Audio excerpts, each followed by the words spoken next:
Good evening, everyone. It's Wednesday, May 17th, and I'm calling this meeting to order. The meeting is being broadcast via Natick Pegasus and being recorded by them for future viewing. Thanks to them for broadcasting and recording it. We're not recording on Zoom. At this time, I'm going to review the topics for the board to consider going into executive session for the following reasons. Item A, pursuant to Mass General Laws, Chapter 30A, Section 21A6, to consider the purchase, exchange, lease, or value of real property if the chair declares that an open meeting may have a detrimental effect on the negotiating position of the public body. 5, Auburn Street Development Agreement. B, pursuant to Mass General Laws, Chapter 30A, Section 21A4, to discuss the deployment of security personnel or devices or strategies with respect thereto, Northeastern Massachusetts Law Enforcement Council, Middlesex County Chiefs of Police Interagency Agreement. So moved. Do I have a second? Second. So that was moved by Mr. Sidney, seconded by Mr. Joseph. Mr. Joseph? Yes. Ms. Pope? Yes. Ms. Coughlin? Yes. Mr. Sidney? Yes. And I'm a yes. So we're now going into executive session. It will not be open to the public. We expect to be back in open session in approximately an hour. So we'll continue the public session at that time. Thanks for your patience. Hello again. We just left executive session. It is 7:48 p.m. We just exited executive session and now returning to open session. Before we begin, will those of you in the meeting room please rise for the Pledge of Allegiance in a moment of silence. Pledge allegiance to the flag of the United States of America and to the republic for which it stands, one nation, under God, indivisible, with liberty and justice for all.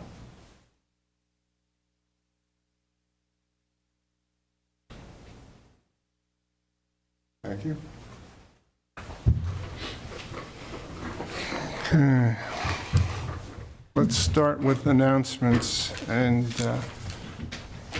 Jamie, do you want to take this one? The first one? No. Unless you want me to. Okay. Well, I'll actually pass it over to our Director of Public Works and Facilities, if you'd like. The first one is a new employee. I don't want to take the thunder, so I'll let him take it from here, if that's okay. Perfect. Good evening, and thank you. It's my pleasure to introduce John Westerling, the Director of Public Works for the town of Natick. My hope is that he helps me grow my hair back because it's been a few months here. But John's been fantastic. We actually had dinner tonight together, and we commented to each other. We feel like we've been working together for about 10 years already, and it's only been 17 days. So it's going really well, and I'd just like to introduce him. John, would you like to come up?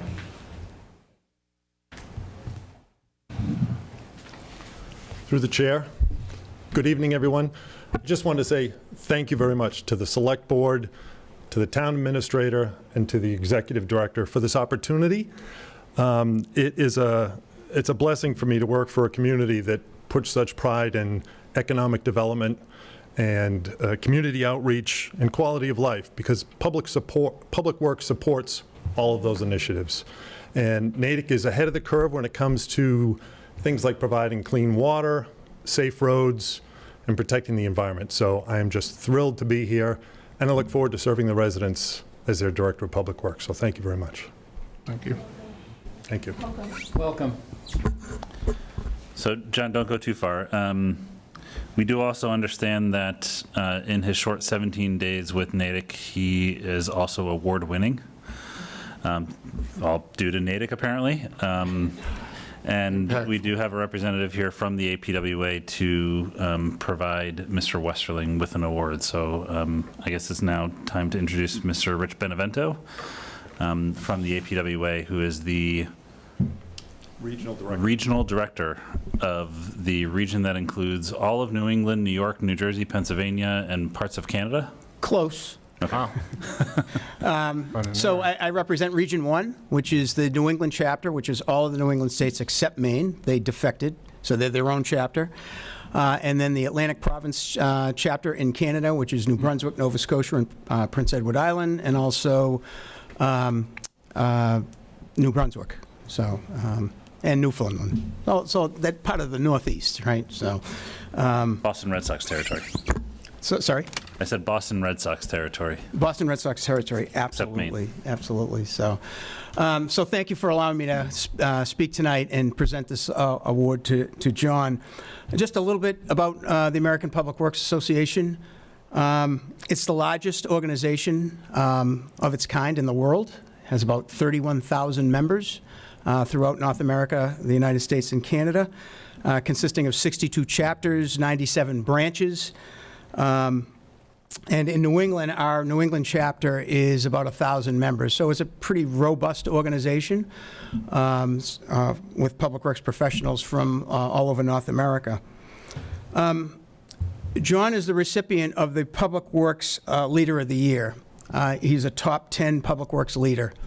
APWA selects 10 recipients every year. And you can think of that ratio, 31,000 members, they pick 10. This is the 64th year of this award. It's one of APWA's highest honors. It's based on a lifetime of professional contributions. Recipients of the award are chosen by past top 10 winners. So it's a peer group. And it really embodies professionalism, expertise, personal dedication to improving the quality of life. Public Works is really about ensuring the quality of life for everyone. And it's through the advancement of public works services and technology. So it's really an elite group. I'd like to, if you'll indulge me for a minute, just, this is language from the award itself.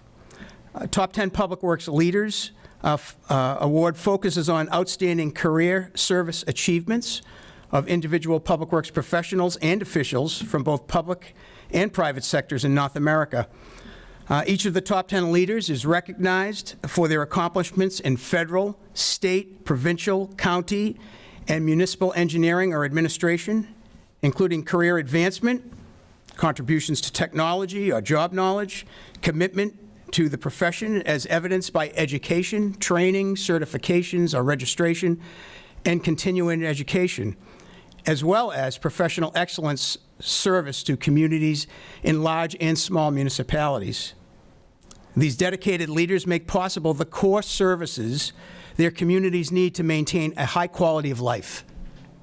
And we think about that every day during snowstorms, when you turn the faucet on, the water comes out clean, all of that. Because of their planning, foresight, technical contributions, and leadership, public works departments and their private sector partners continue to provide essential municipal services such as solid waste management, clean drinking water, efficient transportation infrastructure, emergency management, and so on.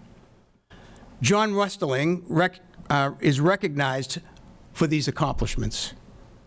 As a professional of the highest caliber, John has a genuine passion for what he does.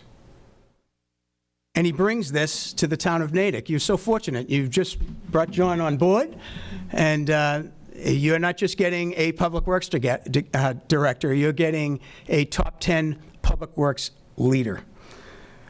John's accomplishments over his 37-year professional career: he has a BS in civil engineering, a master's in public administration, he's a certified procurement official, and many other accomplishments. While he was in the town of Boylston, West Boylston, for example, he helped create the first public works department for that town. He's championed worthy causes while in Hopkinton on the front line of the Sustainable Water Management Initiative, and of course leading Hopkinton's DPW during the Boston Marathon. He has a lot of accomplishments that he has in his quiver, and he's bringing those to the town of Natick. But in addition to that, it's important that top 10 public works leaders serve their communities as well. In his hometown, John has been on the Capital Investment Committee, the DPW Building Committee, the Personnel Committee. He's even the president of his homeowners association. God love you. I am too. I know what that's all about. Member of the Mass Waterworks Association, the Mass DOT Stakeholder Partnering Group, St. Francis Church, Helping Hand Ministry, and many, many other activities that he gives back to the community. In terms of APWA, he's been an active member in APWA, the New England chapter, for many years. And in 2006, he was our New England, he joined the board of directors. And in 2018 was the New England chapter president. He is now the New England chapter delegate to the Council of Chapters, which essentially he represents the New England chapter to APWA National, and is our representative, sort of like our congressperson that's going to Washington. That's what John does. He is part of a very, very elite group. Top 10 Public Works Leaders Award began in 1960 and continues to recognize individuals that personify excellence in service and serving the public interest through outstanding performance in the field of public works. It is a great honor for me to be here to present to my friend, John Westerling, the Top 10 Public Works Leader Award. And John, congratulations.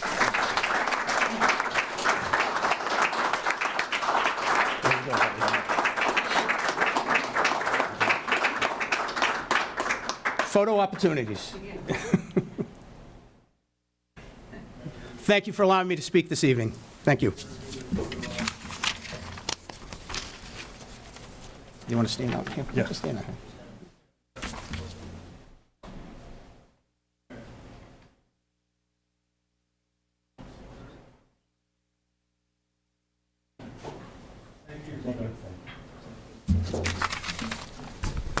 So just very, very briefly, I'm humbled and honored to have received this award, and I'm delighted to bring my skill set and my experience to serve the residents of the town of Natick. So thank you very much again. Appreciate it.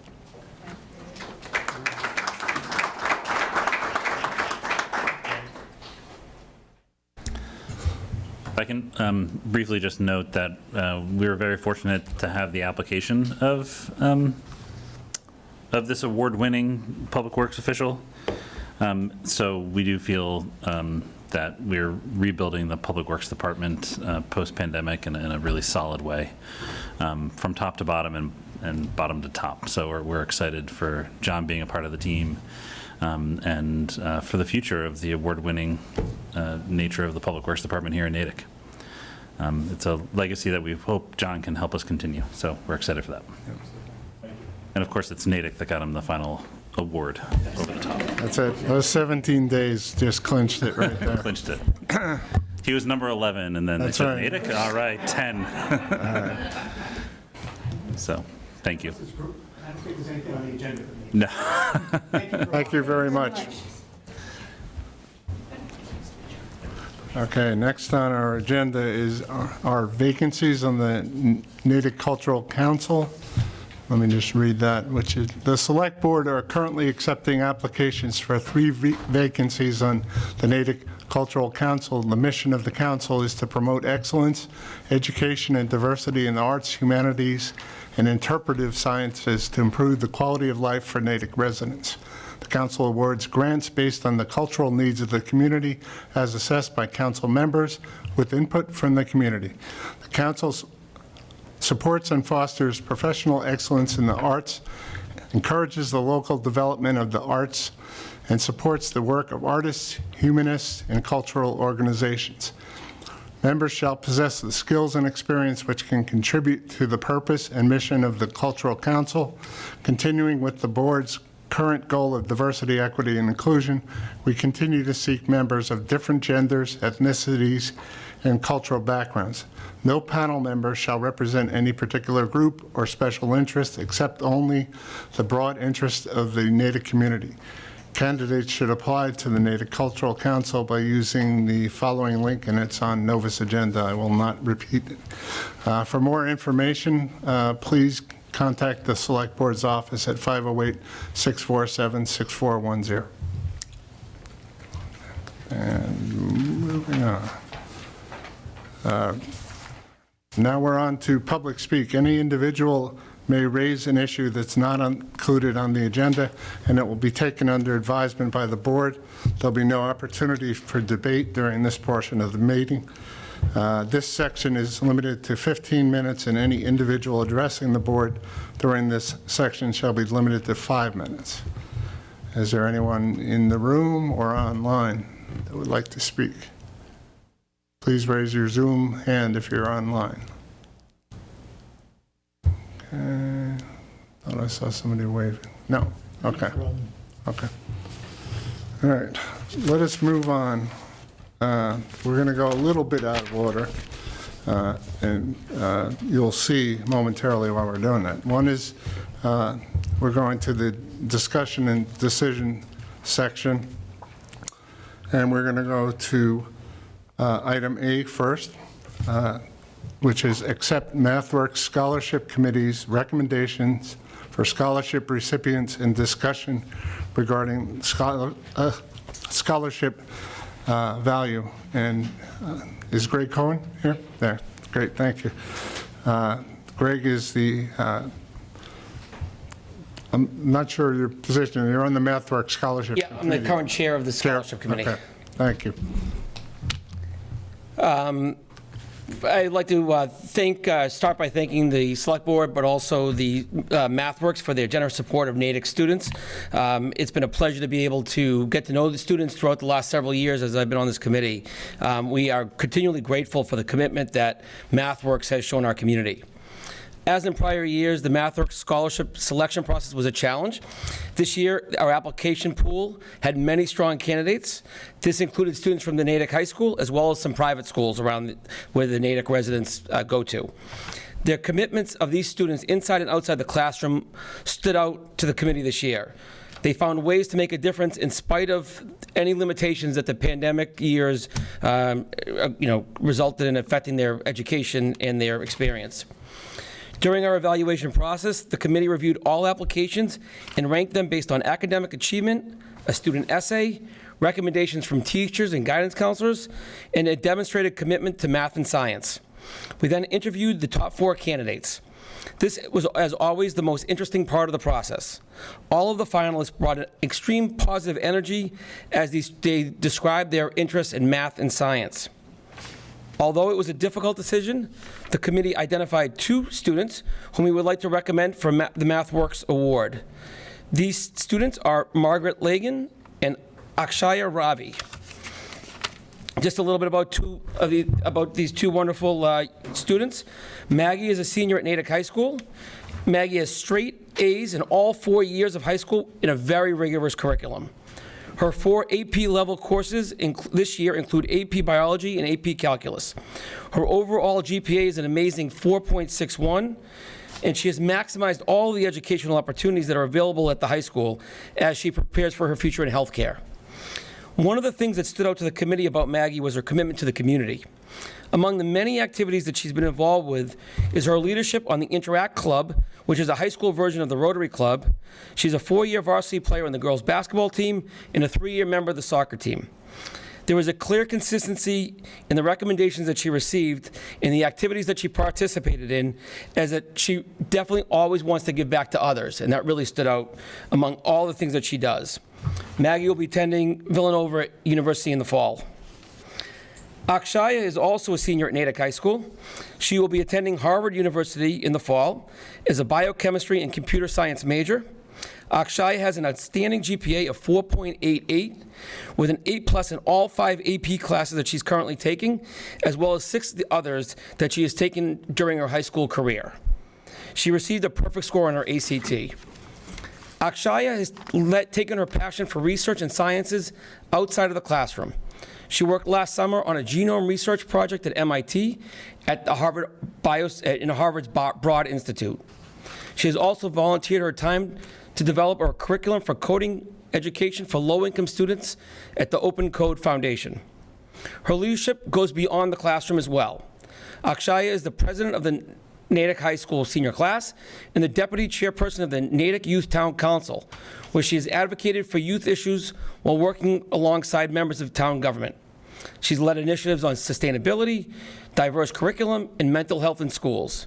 She also co-founded and co-led the Future Healthcare Professional Club. To quote Akshaya's science teacher, Ms. O'Connell, Akshaya has a drive to know and enjoy learning that have led her to work very hard, way beyond what is needed for excellent grades. She's also a wonderful teammate who makes her peers stronger for having worked with her. Time doesn't allow for me to provide all the details of Maggie's and Akshaya's numerous accomplishments, but those are just a few. So it is with great pleasure that we recommend these students for the MathWorks scholarships. Their commitment and passion in learning and science-related fields will ensure their success in college and beyond. These two impressive individuals will make a difference in the community and the world as well. So congratulations.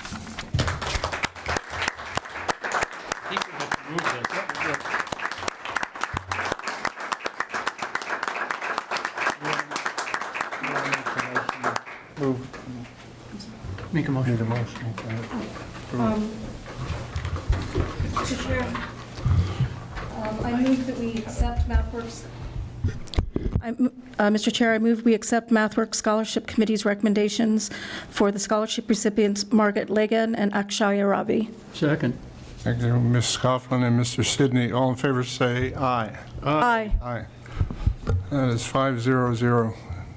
Does anybody want to make any statements? Please.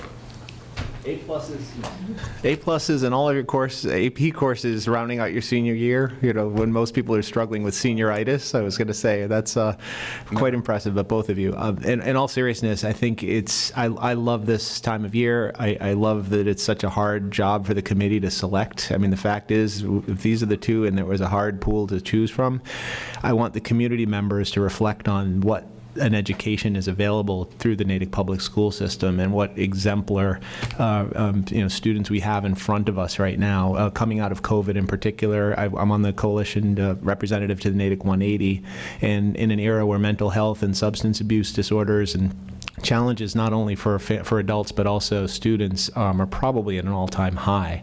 The fact that you've demonstrated this level of performance and leadership among your peers is astounding, and I think the community is extremely proud of that and also grateful to the MathWorks for enabling us to do this for some of our local students. So congratulations. Yeah, and just to add to that, I think that you should be very, very proud of yourselves for being so successful and so talented and so and working so hard. I think that's just it's impressive, and you should be completely proud of yourselves as well. Heather, go ahead. I was just going to say ditto and congratulations. I just wanted to say what struck me about the descriptions of both of the candidates was their diverse interests and varied interests and excellence in all of them, which is just astonishing to me to have that takes tenacity. It's not just intelligence, it's tenacity also. And one of you is a basketball player, so sorry, I've got a little bias there, but congratulations and good luck. Thank you. I'd recommend taking the summer off. Yeah, Get a break. definitely take a break. Okay. All right, let us move back.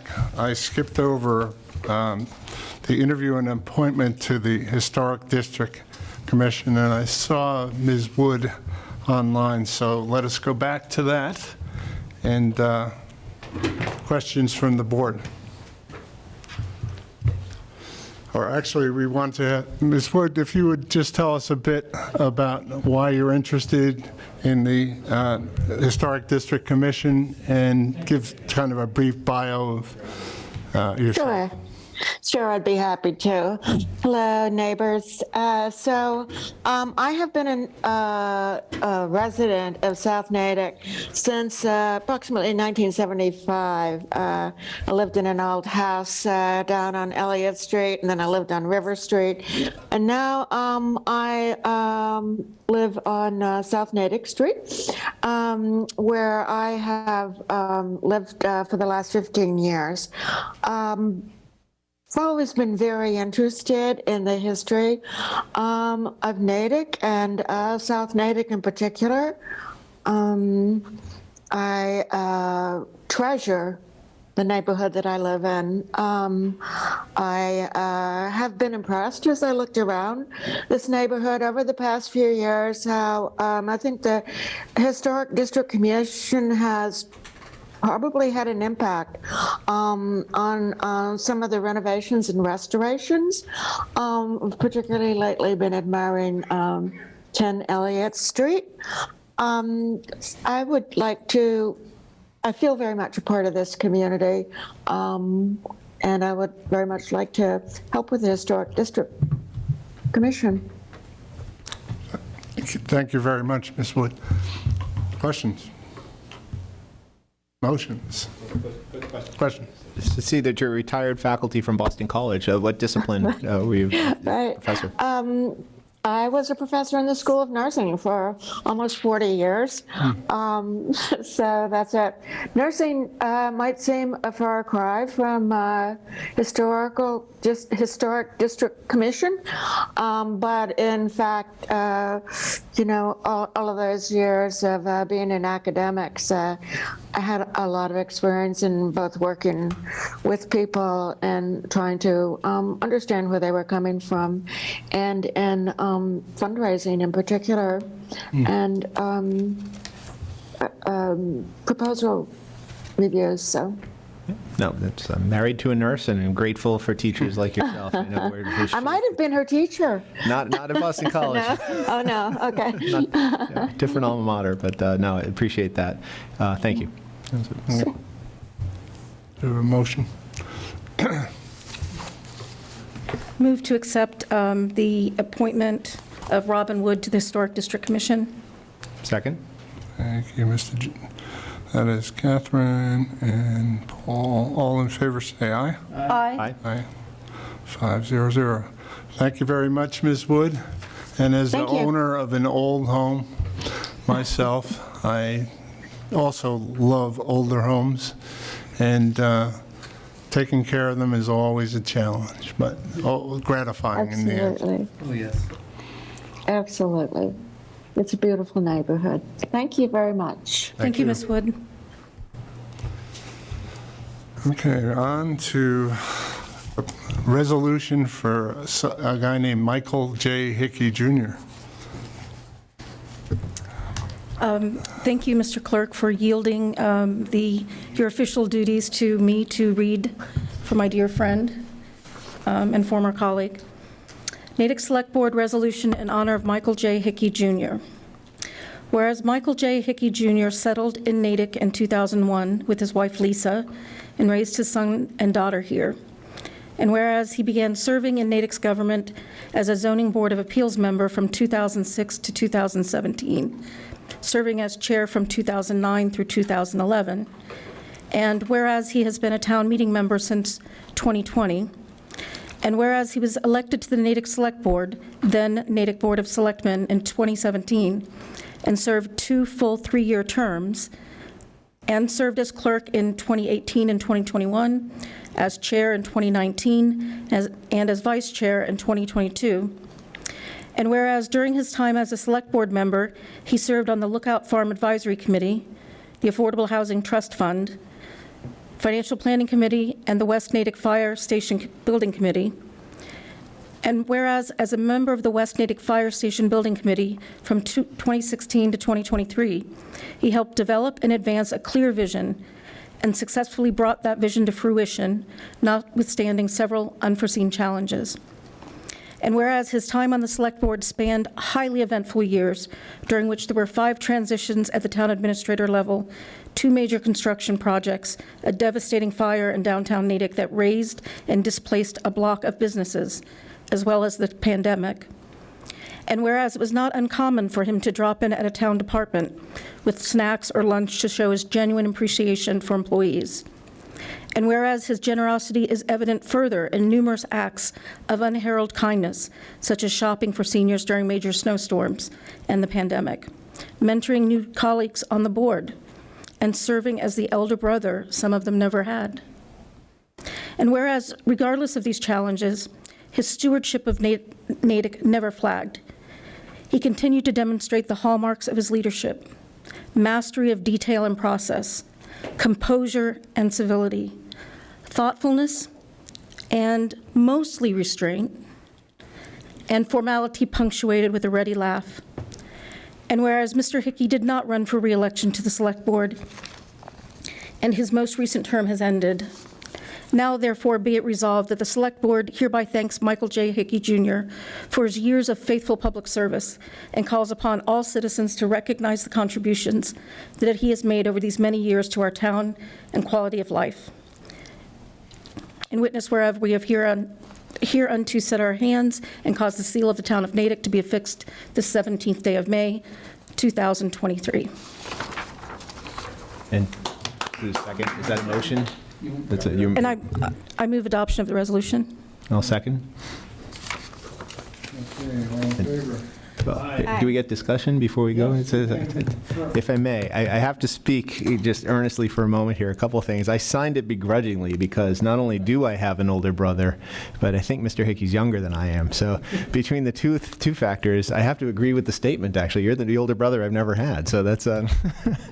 but in all honesty, I was serving as chair last year with Mr. Hickey as vice chair, and so many times, procedurally, we had a lot of difficult issues in the community to deal with, and I really depended on his experience, recent experience, especially serving on this board, and as brought out in this resolution, just your ability to objectively look at things and really balance the needs of the community against what we're asked to do. So I can't speak more highly of somebody who's done that objectively and with a sense of fairness and concern for the community. I'm going to be really brief, Mike. One of the things I watched you do was gracefully come out on the other side of issues. And it's an example, it's a shining example of how to do that. I know that in my term coming up, I'm not always going to be on the same side as everybody else, and I hope to be as graceful about it as you were. This is so well deserved. I'm only like slightly jealous because I didn't get to work with you on the board, but I've told you that I really, really appreciated your principal leadership, and what I feel like we have benefited from your leadership as community, you know, as citizens in the community, and how important that is. And then separately, how you reach back and are willing to, as Catherine said, mentor and shepherd and guide and lead. I appreciate that, and just feel very humbled to be a part of this process. I can't say any more than what I said in the resolution, except to note for the public that I believe that Mr. Hickey was, at all times when he served on the Select Board, perhaps the youngest member of the Select Board, and yet still managed to be an older brother to so many. And I thank you so much for your friendship. Thank you. I'll be brief. Just largely going last is always the ditto rule. But wise counsel, thoroughness, sense of humor. I got to say, sense of humor goes a long way in the long nights. And being able to take on contentious issues and discuss them in a civil manner is, I think, one of the hallmarks of a good board. And we are so blessed to have had such a board, and we still continue to have such a board. So thank you for setting that example, and appreciate everything you did. I have a copy here. Yes, we did. I thought we did vote. We didn't vote. Oh, Oops. we're still in discussion. Well, that's right. That was discussion. Yep, sorry. Jumped the gun. We had a motion and a second. Yep. And all in favor, say aye. Aye. Aye. Aye. Now we're official. All right.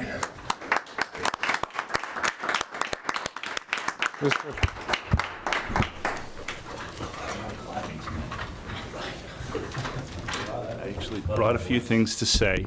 I'll be quick, too.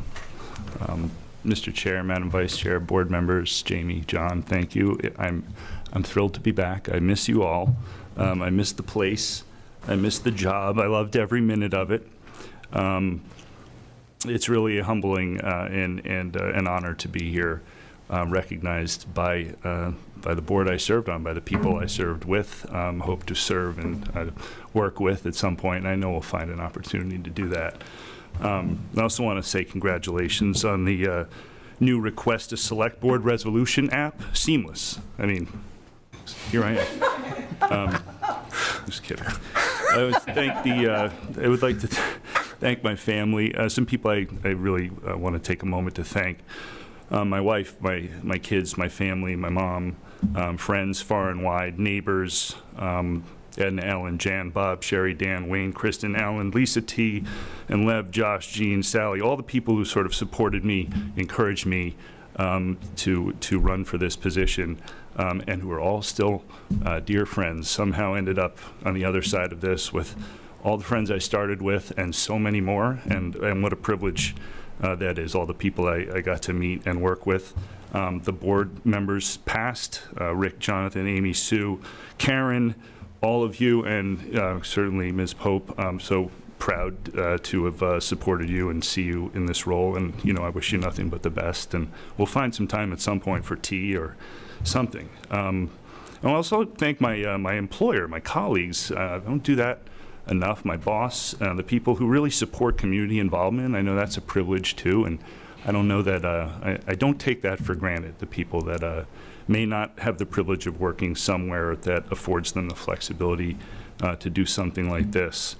Town employees, too many to name. Donna, Trish, Jim, the Chiefs, Pam, Kathy, Terry, Sue, Jess, all the others in the building, all the people that put a smile on my face every time I walked in here. Same with the senior center and DPW, police, all over. One of the highest compliments I got more than once was from someone saying, genuinely, I think, we really appreciate, Mike, that you have our back as town employees, or that you support us and that you're there for us. And I never really thought of it that way, but what a great compliment. They certainly deserve it. They earn it. And it's a privilege to be on a volunteer board and get to work with the absolute best town staff, the best employees of any town in the universe. And they have our backs every day, sincerely. With the things that go on here, the things they do, 24 hours, 365, all of that, every resident of town should be grateful for that, just to live in a community with such wonderful people. So I love all of you back. And finally, the residents who gave me the privilege of serving, thank you. It really was a privilege. I'm really happy to be here on the night to meet the new Public Works Director. I don't know if that was planned, but if you could just write your cell phone number down there for me. I'd like to have that on my contacts. That's terrific. So congratulations on that new role, and I know you'll do a great job. All of you, thanks for having me in tonight, and I'll let you get back to your work. Thank you.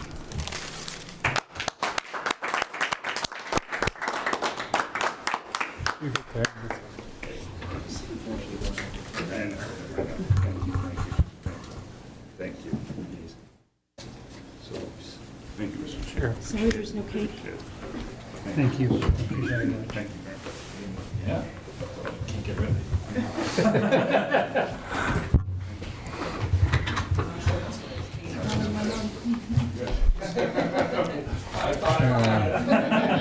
Yeah, I know. Yep, no, I'm gonna go back. Yep. Now, we're gonna go back in time again. Let's see, to select board updates. Does anybody have a select board update? I have a few. No? Okay. Item one is we've scheduled, and actually now we've scheduled 2 off-cycle retreats. One is to discuss, not sure if we can do that. Can I announce the 24th? Since we decided. We tentatively scheduled the 24th. Yeah, we tentatively have scheduled a meeting for 2 off-cycle meetings. One is on May 24th, and the other is on May 30th. agendas to follow. May 30th was a follow-on to discuss goals and objectives and communications plan moving forward. Second item is we'll be having the first of our community outreach appearances at Natick Farmers Market this coming Saturday, May 20th. For the next 5 weeks, one or possibly more of us will be at the Farmers Market from 10 a.m. to 12 p.m. Please stop by to chat. And Kristen, I think you're the first one up, right? Okay. Next item is a thank you that I received from Katie Sugarman that has to do with the after prom party. So it's a little long, but it's worth it. On behalf of the Select Board, I'd like to express our deepest appreciation to Maureen Austin and the rest of the Natick After Prom Planning Committee for hosting an incredible Natick High School after prom party this weekend, 12 a.m. to 5 a.m. on Saturday, May 13th.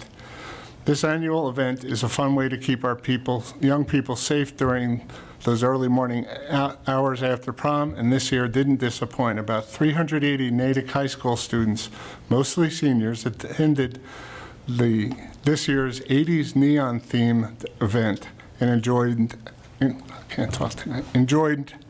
bouncy houses, inflatable obstacle courses, casino-style games, a hypnotist show, and tons of free food.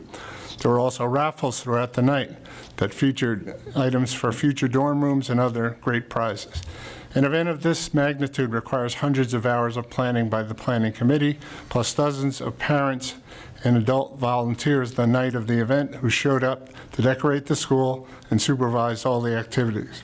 We're grateful to all those tireless, or perhaps very tired, community volunteers who showed up to support our young people. And a special thanks to Natick High School administrators and custodial staff, as well as our police and fire department personnel who were on hand to ensure student safety.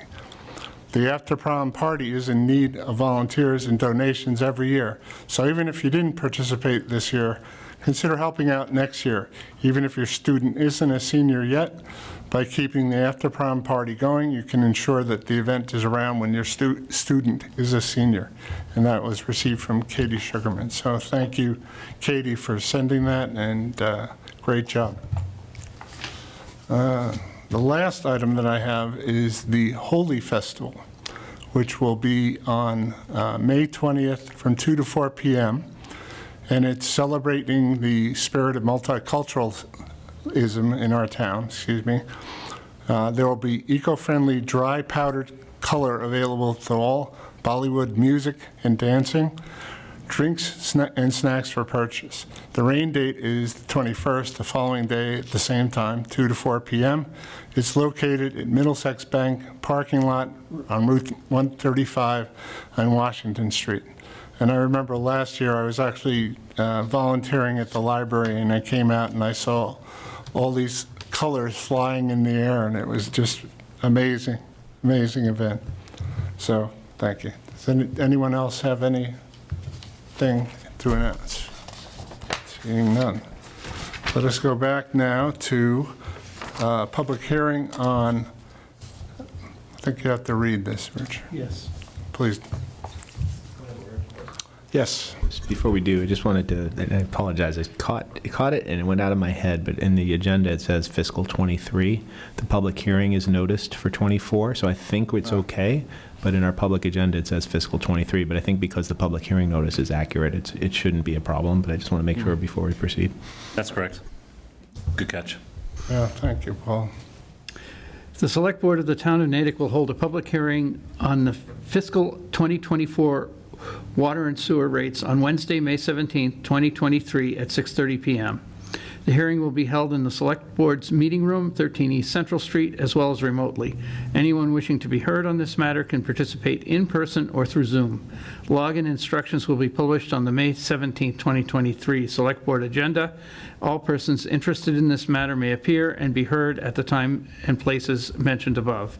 Richard Sidney, Clerk. Move we open the public hearing. Second. Okay. Turn things over to you, Mr. Spratt. We've got to vote. On the We have opening. to open the public hearing, don't we? Okay, please, all in favor say aye. Aye. Aye. All right, sorry about that, jumping again. I'm so excited to hear about this. I am, actually.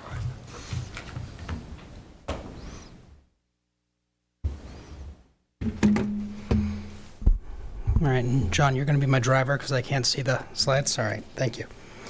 Appreciate your time tonight. Thank you. I like to do a bottom line up front, just so we can kind of get our heads together and figure out what we're doing with this rate hearing, and that's essentially to set our water rates for FY24 and think about the future of how we're setting rates and providing clean water for the town of Natick.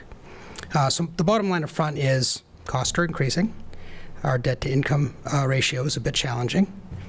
We need to prepare for the future, but the good news is we've found a way collaboratively with a team, a core team that included John Marshall, myself, John Westerling, Rich Ames, Tony Camo, with support from our finance group, Gloria Huang, John Townsend, and certainly Jamie Erickson. We collaborative, and Rayburn Consulting is, and I'll get into that in a little bit. But with this group, we put together, and here's the bottom line. What we're presenting tonight is a 4% increase in water rates with a shift in the tiers to generate the revenue and retainage we'll need for FY24 and beyond. So there's your bottom line, and now I'll get started. John, if you could go to that slide. So our enterprise fund is established by Mass General Law. Essentially, it operates like a business. We essentially sell water for revenue, and that's a self-supporting enterprise. We worked with a company called Rayburn Consulting. Rayburn Consulting is a top leader in this industry of rate setting. They work throughout the entire East Coast and potentially nationally. They use some data from national clients as well. And they helped us build a model that looks in the past for actual usage and actual money that we've made over the past few years. We took actual financial predictions for the future for debt service and things that we'll know we'll need in the short term, the next 5 or 10 years, and really even looking beyond. We built a robust model capable of analyzing many different scenarios, and we tested a bunch of scenarios before we landed on what will be the recommendation tonight. So essentially, again, a 4% increase for all consumption rates and a shift in tier volumes, which we'll explain. Next slide, please. I'm not going to read every single slide, but this one I think is important. What do our rates pay for? We have 10 groundwater wells, 4 treatment plants at Springvale, Elm Bank, Pine Oaks, and Morses Pond, 2 storage tanks with a 9 million gallon capacity, 196 miles of water main, 11,400 water sewer accounts through 13,850 meters, 35 sewer pump stations, 147 miles of sewer line, all the operational costs to support those things, indirect costs from the general fund or the general government to support our operation, as well as capital and future reserve costs. So that's a big list. We tried to provide a little graphic to explain that a little bit. So from a very big picture, this is a graphic of our water system. Our 2 main treatment trains are the H&T sand filters as well as the Tonka sand filters. So we'll start at the top with H&T. There are 3 wells that produce water. That water goes through sand filters, comes through those sand filters at approximately 2 million gallons a day.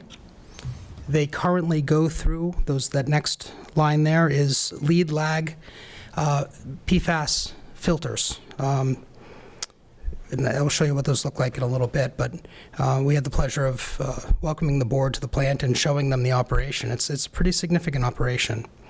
And currently with those lead lag filters, DEP is recommending or mandates that you have a lead filter, then goes to a lag filter, and then goes out to the water stream. So with those lead and lag filters, the H&T plant can produce 2 million gallons of water a day. Our peak demand, height of the summer, full demand of water is about 6 million gallons a day, and our average is about 3 million gallons a day. So keep those things in mind. When we look at that one train of filtration, we can produce non-detect PFAS water at the rate of 2 million gallons a day. If we go down the next dotted line there to the Tonka plant, that Tonka plant is fed by 4 wells, goes through a similar type of filtration. You can see at the top there's 2 lead PFAS filters there. Those were purchased and came online last year. We have proposed and have another bank of filters coming, so we will have lead lag similar to the H&T plant. But you see the kind of grayed out areas where there's more PFAS filtration needed. The Tonka plant can produce 4 million gallons a day, but right now we only have the capacity to filter PFAS for 2 million gallons a day. So those 2 main treatment trains essentially can only provide 4 million gallons of water currently. So that's where we talk about future expansion and future regulations changing. That's what we need to accommodate in some of these rates. If we go down further, we have other wells as well, 2 wells at Elm Bank. Elm Bank is dependent on the flow of the Charles River, and at different times we can't draw from that. So you see kind of the red light, green light there. Sometimes we can run Elm Bank and sometimes we can't. As well as Pine Oaks and Morse's Pond as well, which is currently offline. So that's a visual of our water system. So our, next slide please. Our current and future budget challenges. So what we've done in the past has been quite amazing. We have to give a lot of credit to Tony, Jeremy in the past, and the people that brought Natick up to what we have for PFAS standards. It was pretty amazing task. $5.5 million has been spent to date. We have a new building up there with PFAS filtration.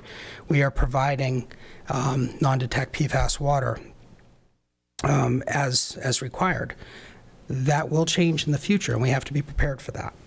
So that's kind of the biggest challenge, where regulations will change and we'll have to come up to speed with those regulations. We need to plan for the future. We have increased debt service, so the more money we're spending, our debt to income ratio is high. That could potentially someday affect our bond rating. That's a challenge that we need to overcome. A bit on our rate setting methodology. The FY24 rates were modeled based on FY19 and FY21 actual usage, and I'll show that in the graph in a little bit. Those are what we consider normalized years. We had a year in between there where we had water restrictions that really lowered the amount of water that we could distribute to our system and therefore not produce revenue on. The model, as I said before, broke down many different opportunities to create revenue within our current system by making tweaks.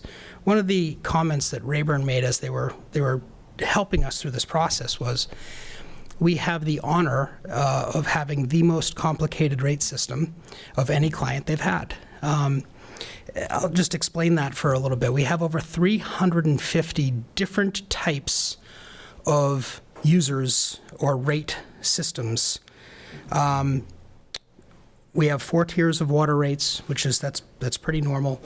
But we have these unique things called EDUs, equivalent dwelling units. So if you have a 3-family household and you're metered through 1 meter, these EDUs take the number of equivalent dwellers in that unit and divide them out. So that was done with good intentions, so that landlords or rental companies, the owners of those houses, wouldn't be hit with the entire bill.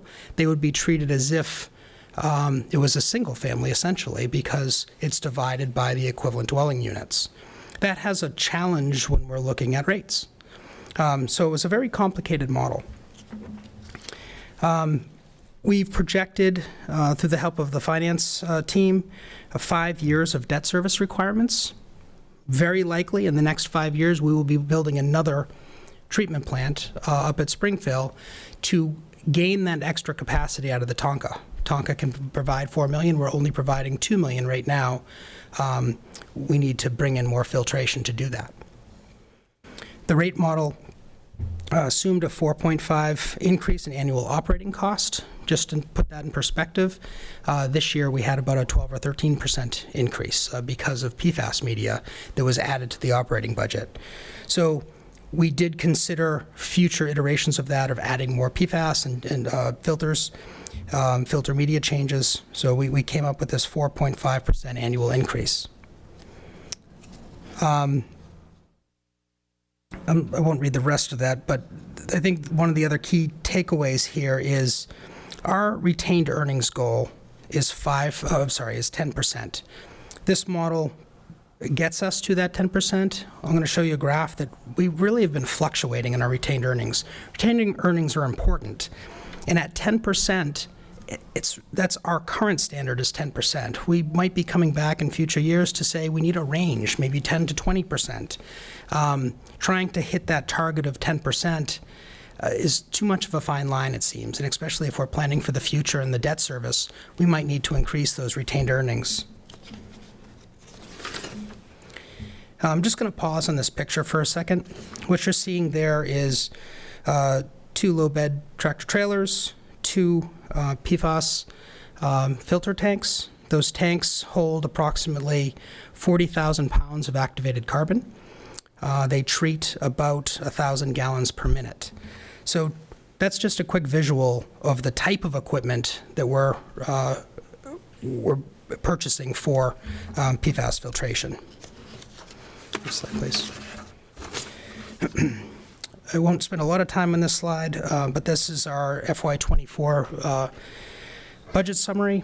We went over this at town meeting, but kind of the key takeaways here, if you look at sewer expenses, that's charges from the MWRA for how we dispose of our sewer. In water expenses, the big jump there really is PFAS media of $500,000 and also increased energy costs. And then you can see a pretty big jump from 2020 to 23, we had pretty stable debt service. You can see in 24 that increased dramatically. Some of the bonds that we took out for our filtration plant are coming due, and that's impacting that debt service. Our debt-to-income ratio is approximately 18%, which is not as healthy as we need it to be. Next slide. This slide represents the MWRA assessment fee, approximately 4% a year. That's the growth of our sewer assessment fee. Next slide. Next slide, please. So we're talking about usage here. So looking at the past years, this is consumption that we've had. You can see FY22. That's a result of our forced water restrictions through the DEP.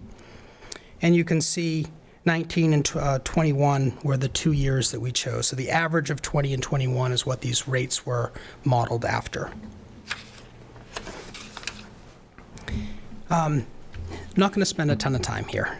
This is really just an image to show it's complicated.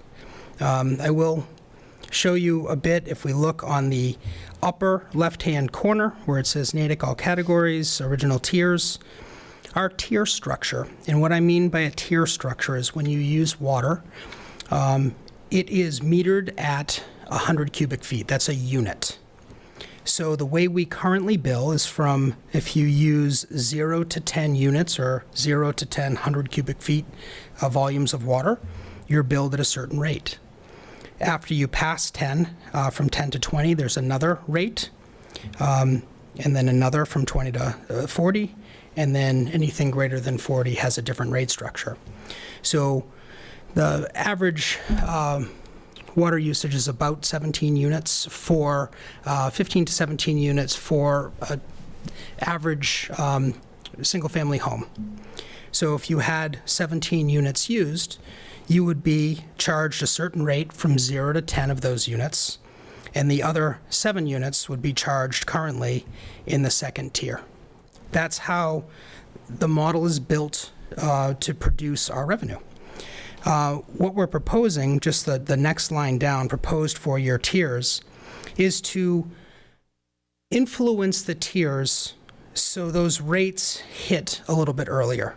So instead of from 0 to 10, from 0 to 8 units, that would be the first tier, then greater than 8 to 16, greater than 16 to 32, and greater than 32. So I'm going to show that graphically because it's a little easier to see. What you're looking at here, the existing tiers are the inside ring. So if you can see the donut chart there, you have 40% of our rates or our users fall into that tier 1, or 47% of the revenue that we generate is generated currently out of the first tier, then 20% out of the second tier, 10 for the third, and 23 for the fourth tier. The shift in tiers is kind of noticeable here. The new tiers are that outside ring. And essentially what we looked at doing is kind of rebalancing a bit. So it's not as heavy in tier 1 and tier 4, but more balanced between the 4 tiers. You can see the 41%, 22, 13, and 24 as the proposed new rates. On the next slide, you can see some of our rates, our rate categories. I'd focus you to the second one from the bottom, residential water sewer. That's more where the average single-family home would be. Bruce, you can't waste water during our water presentation.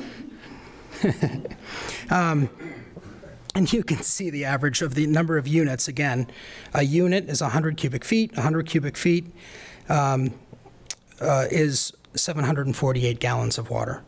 And the average over the years, somewhere between 15 and 1,700 cubic feet. The next slide is looking at our retained earnings. In blue here, we have our certified retained earnings year over year. The dotted line represents the slope of that. And you can see the slope of that line really intersects somewhere around 2019 of our 10% goal. And you can see if we can continue our trend of retained earnings, we're falling short. So on to the rate proposal, slide 16. The recommendation is to increase 4% across all consumption rates, in addition to adjusting the tier volumes. That's the donut we showed and talked about. I'll show that again in a second. Taking tier 1 from 0 to 10 and to 0 to 8. Tier 2 being greater than 10 to 20, going to greater than 8 to 16. Tier 3 going from 20 to 40 100 cubic feet to greater than 16 to 3,200 cubic feet. Tier 4 being greater than 40 100 cubic feet and going to greater than 32. So again, if we go to show the donut, that's the tiers shifted in that same ring. So you can see where the tiers were and where they're going. Next slide, please. This is Natick existing and new relative to our peers, and I'll go into detail on that in a second. Again, I'm not going to spend a ton of time on this page. Just shows where we are relative to our peers. Next slide. So This slide is showing the recommended rates in those tiers. And the next slide will show you the impact of those on, and I like to use that traditional or typical single-family home. That's kind of our bread and butter of where the highest rate consumers are. So you can see with the current bills that residential using about, and this was the average of 3 years, 17.02 100 cubic feet. The current bill being 204.31 per quarter, and the new bill being 236.63. I do want to note, and I was doing some math prior to this, there's one piece of this that is not calculated here, and there is a $5 base rate. So I believe both of these numbers you have to add $5 to that. I just want to validate that math. I just wanted to, being a public meeting, I wanted to be disclose that. I think one of the really interesting pieces here is the price per gallon. So even at the new rates, our price per gallon is 0.019 cents.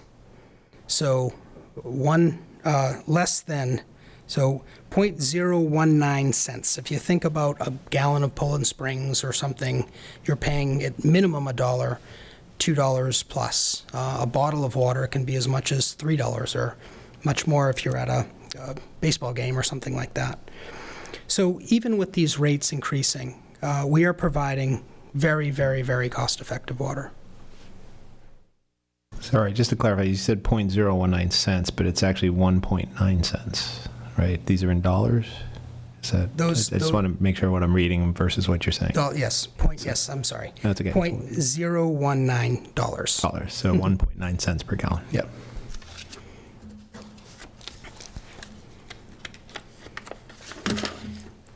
So I think we need to look at this rate structure and this rate proposal as a continuum. We can't just set our rates and assume we can continue to set rates the same way every single year. I think this was a very creative solution to keep rates, the rate increase fairly low, but being able to change the volumes in those tiers to really gain revenue where we can without impacting too heavily the rate payer. We should consider other things in the future. Here are some considerations. I'll just pick out a couple of these. Increasing our base rate. Things that came up during the modeling, considering creating a rate for public fire protection outside of Natick. We have lines that go into other communities for their fire protection that we're not charging for. That's just an interesting takeaway. Consider tying base rates to meter size. It costs more to provide water to a 4-inch meter than to a 1-inch meter. There's more infrastructure that goes to that. So there's a bunch of considerations we should think about for the future. This is an evolving process. The good news is the model that was built can accept those. We can play with those things and see how they impact rates. So this graph shows our percentage rate change over time. There's a couple things to point out here. We do have water and sewer rates. This proposal is an across-the-board change, but you can see in FY17 and FY19, we changed water and sewer differently. That's just to point that out, and you can see FY24 is our proposed rate change. And on the next slide, this is Natick's existing and Natick's proposed rates compared to our peers. And I think the peers to consider here, mostly, if you look at Braintree and Walpole, they have MWRA sewer like us, but they create their own water. So those are true peers to Natick. Dedham, Westwood, for example, has partial MWRA water, so they make some of their own and they buy some MWRA water as well as sewer. And then you have communities like Newton that have full MWRA water and sewer. I'm going to pause there and see if there's any questions. I have questions. Thank you for that presentation, by the way. Can you explain to me what AMI is and what EDU is? Sure. So EDU is equivalent dwelling unit. And AMI, it's essentially an automatic meter read. Automatic meter infrastructure, I believe, is AMI. So we are currently creating infrastructure in the town. Currently, we have reads that you drive around town, and there's a radio read from the meter to the vehicle or a handheld unit to collect the data. We are migrating towards a frequency that we can have receivers around town. I believe there are 5 receivers that will automatically pull those meter reads. What that does for us is really allows real-time data or semi-real-time data, whatever that's hourly intervals or wherever it pulls. But data that if you use, and I'll go into that in a second, if you use like WaterSmart or one of our opportunities for customers to see their bill, you can see if you're using water, you can see if you have a leak, you can get alerts. That's a next iteration of how we're billing and collecting data. Thank you. You're welcome. If I can briefly, on that front, right now, the meter reads happen once per month, I believe, or once every couple weeks. Might have to tag Tony in on that, but I believe they are monthly, but based on different regions of the town. Right. The town's developed, I think it's in 4 regions, so each region gets hit during that month. So it's not as if everybody gets hit the same day. It's just every meter gets touched once per month, whereas this new radio system would allow for almost real-time data, which is a net benefit for the community because you can get alerts right away. And a lot of the abatement requests, for example, are for things that happen long-term. If you got real-time data, you might be able to avoid some of those types of situations, assuming people sign up for WaterSmart. So everybody listening should sign up for WaterSmart.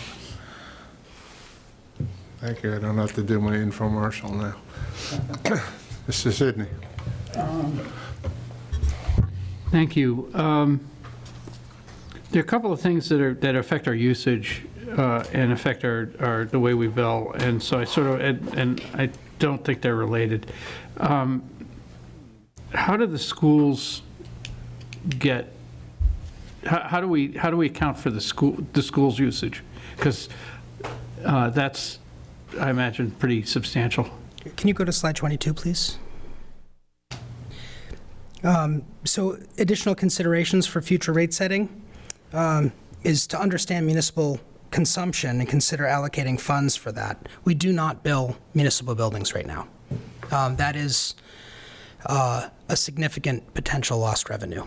The interesting part there is the water sewer account is billed for its impact on the general fund. All of the management and things that go in, we are billed for that, but we don't collect any revenue. So that definitely is a major source that we should consider. Thank you. Can you explain how sewer charges are billed? Because my understanding was they were basically MWA pass-through, but from your description, it sounds like that's not quite accurate. Essentially, it's an MWRA pass-through if we go to slide 9.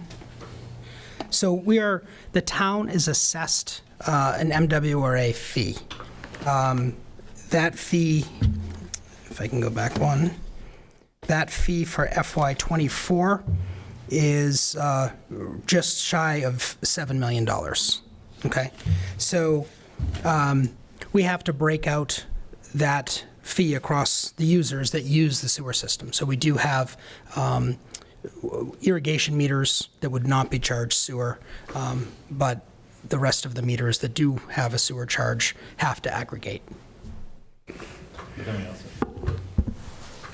If I could, Bill, and just correct me if I'm wrong, we also have the infrastructure involved. So even though it's a pass-through in terms of the sewer charge itself, we also have all the infrastructure with the pipe and everything to deliver that sewer back to the MWRA. Force mains, pump stations, Yeah, those type of things, yes. And that's, so somehow there's some calculation that says that the sewer charge should be X because MWA charges us this, and it costs us this fixed cost to keep the sewer lines working or something like that. Yes. Okay. Yeah, because I saw that when you went through the rates, you said, if you go back to the, this one. No, that one. Thank you. We adjusted the sewer rates in 19, and so that's why I was a little confused about that, because I thought, it was just passed through. I didn't realize we actually created a rate and worked with that. The lion's share does come from the assessment, and that assessment does change year to year. Okay. Yeah, I think I understand. Thank you. Any other questions? I had a question. On slide 22, additional considerations for future rate setting, I was wondering if you could explain what private fire protection charges are and who has those? I mean, how is that? So we have lines that pass town of Natick borders into other towns. So if you picture a water main going down the street, every 300 feet or so, there's a fire connection or a fire hydrant. So in these communities where we do provide water, we have fire protection off the water main. Mm-hmm. So we're not charging for that. We're billing the end-use meters, but the right and privilege to have firefighting capability going down the road is not being charged. Can you distinguish the public, because that sounds like public fire protection as opposed to private? I'm sorry. So private fire, I apologize. Same scenario, but condo development. A private property, big condo development would also have hydrants. On their property or in their on their property or in their building. So if you pipes that come out of the side of the building. Yeah. So if you picture a private development just down in the Golden Triangle, they might have a hydrant on the private property. That might be a private piece of infrastructure for the protection of that building, but we might not charge for that. It sounds like we currently charge for that, but we could consider a rate increase, according to slide 22. Oh, rate increase, correct. Yep. So how does the town of Natick handle unaccepted ways, meters on unaccepted ways? Similar to any other public street. It's done by the meter. So Okay. the meter location is what is generating the bill. Okay. In some cases, the infrastructure or the utility in the unaccepted way may actually be under our ownership. We might have easements over that public infrastructure, like the water line or the sewer line. Not in all cases. We're actually addressing some of those issues even now. Today. So Thank you. it's unique. Okay. Any other questions? Mr. Chair, are we ready for a motion? I believe we are. Excuse me, Oh, can I oh, just yes, please. finish So the sorry. presentation before we? I have a few more slides. Public speak. It's a public hearing. A few more slides, and this is really just ways to save. So slide 25. Water, just like pay-as-you-throw trash or those type of things, is regulated by the user. So I just wanted to point out some ways that, even though rates are going up, that the community can save or reduce water. The Water Smart app, which is, it's really important. This Water Smart app, you have data of your own system. You compare it to your neighbors. You can see if your usage goes up. I heard a really interesting story while we were talking to Rayburn when this person had Water Smart. They were looking at it, and 2 o'clock every single morning, their water usage went way up, and they couldn't figure out why. Well, it turns out their neighbor was connecting a hose and watering their garden. They found that out through Water Smart. So it's a powerful program. So I would highly encourage anybody to sign up for WaterSmart. You can see the information here on the slide. On 27, slide 27, there are water-saving faucets and ways you can take shorter showers, those type of things. So those are kind of the common sense ways. And certainly at the end, I just thank you for your time tonight and listening to a long presentation of complicated data. And I really appreciate you listening and the great questions. I'd like to thank you for taking a very complicated subject and making it very accessible. Yeah, it's We have an amazing team that put this together, and it was really inspiring to work with all of them. We really put this together in a short time, and I think the product that we produce is very good. Thank you. Are there any comments from the public? Anybody here in the room? Nobody online that I see. But, okay, now we're ready for motions. Move to accept the proposed fiscal 2024 water and sewer rates. I have a second. Who seconded that? Kristen, second. Moved by Catherine, seconded by Ms. Pope. All in favor, please say aye. Aye. Just the discussion, I didn't have a question so much as just a comment. I Okay, kind of want to sorry. reiterate, just that having participated in the tour of the facilities and understanding by seeing infrastructure and thinking about the future, I think, we've talked about years ago the DPW becoming part of our public safety. And when we think about that and we think about the risks that we run moving forward, PFAS front and center right now, the way this community responded in terms of financial support, the way the administration, your departments, and the team, Tony, everybody just working on this problem for our collective safety, I don't think public has even a small sliver of how much work went behind that and how effective it was during a time that we were sort of front line of having to deal with just a microscopic change that had a major impact on us. So I just can't speak more highly about how analytical this team is and how sensitive they are to costs in this community, but doing the right thing. Just, hold on. Let me just follow up on that, which is, we had the opportunity as a board to visit the water treatment plants, and we're given, I won't call it the VIP tour, but a very informative tour.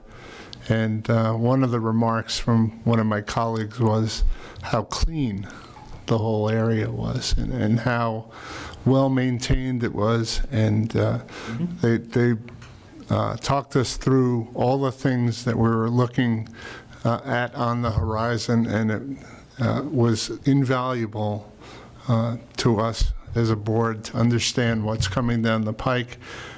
We haven't talked about it tonight, but there's a longer-term plan that we're trying to look at in the horizon and see how we treat water in the future. So this will come back to the board. I'm very pleased at all the work that's been put in, and to my colleague's point, it really sums it up very well in a very approachable way.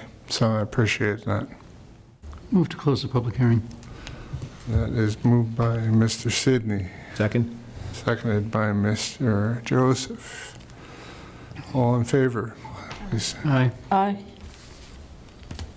Okay, did we vote on the proposal? Yeah, it was 500, Okay, moved by Catherine, seconded by Kristen. yep.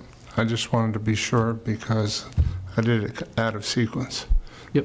Thank you. All right, moving along. We need to vote on closing the public hearing. We did that. We did? That one. We just voted on I it. just woke up, thanks. Okay, we're all catching up on our paperwork here. Okay, so moving on to the Regional Housing Services Office. Thank you, Bill and John. Appreciate all Thank you your very work. much. If I could, Mr. Chair, before they leave the room, while it was a true team effort, this has also been a multi-year effort. We've, in the last 3 years, updated our billing system, brought in some different softwares to try to help us understand the new technologies that we have and the new rates that we need to be doing. And I feel like this is the sort of culmination of a multi-year effort that it's been a very interesting learning experience for those involved, some people who aren't even with the town anymore, but also those who are new to the town, award-winning or otherwise, to be where we are today. I've just been super impressed with the hard work of, and I know it looks like Tony's still on the team, but Tony's on the board, and also our finance team and the division of the collector treasurer's office for a lot of the work that they did with the billing, and the finance team as part of this effort. It's been truly a sort of a collaborative effort for the last 3 years. Since I was actually in John's role is when it started, so it's been that long, and I feel like we're finally at a point where we really have a strong handle as to what the future is going to be. So applaud the efforts. Right. Definitely. Thank you very much. Good night. Okay. Already. And this one's mine as well. This one is yours. But I will pass it over. I do have. Sorry. I was just curious why it was here, which item, just for agenda purposes. Yeah, for the purpose. This is a Regional Housing Services Office review and authorization of the town administrator to sign, to sign the finalized intermunicipal agreement. Right. To start this off, and we do have Liz Rust, who is our representative from the RHSO, Regional Housing Services Office, as well as Amanda Loomis from the Community and Economic Development Office. The town for many years has been doing a lot of work in affordable housing, and that's the great work of CED.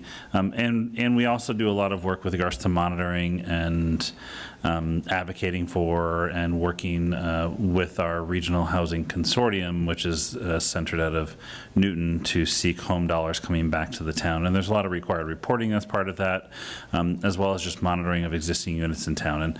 And for many years, we had a consultant that was helping us with a lot of that monitoring.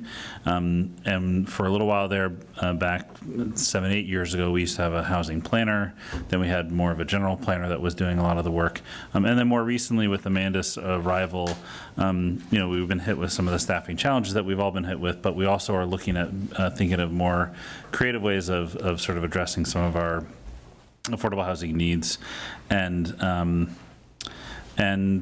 thanks to Amanda's leadership, we started talking to the Liz Rust, who's on from the Regional Housing Services Office, and are now seeking to join the RHSO as a member community. And that will help us with our capacity to further advance affordable housing initiatives in town. I'm going to pass it over to Amanda to provide a little bit of a background, and then introduce Liz Rust, who has a brief presentation that's in the packet for this evening, and we can then go to what we're going to be seeking from the board tonight. Amanda? Awesome, thank you. So yeah, we have Liz Rust here from the Regional Housing Service Office. I've actually been really fortunate to work with Liz in my past role in Lexington. Lexington is one of the 9 communities that is part of the RHSO service communities, and so we are looking to be the 10th of their communities that they provide services to. The best way to explain the services that are provided by RHSO is like having a housing expert in your office or a housing staff member, but they're not always in your office. So it allows us to expand our offerings.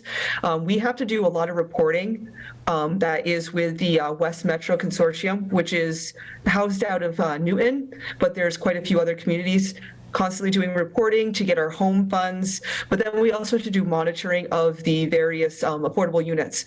So Natick is fortunate as of this time to have, we're over 10%, but it is constantly monitoring, making sure that those units are in the right hands and everything like that.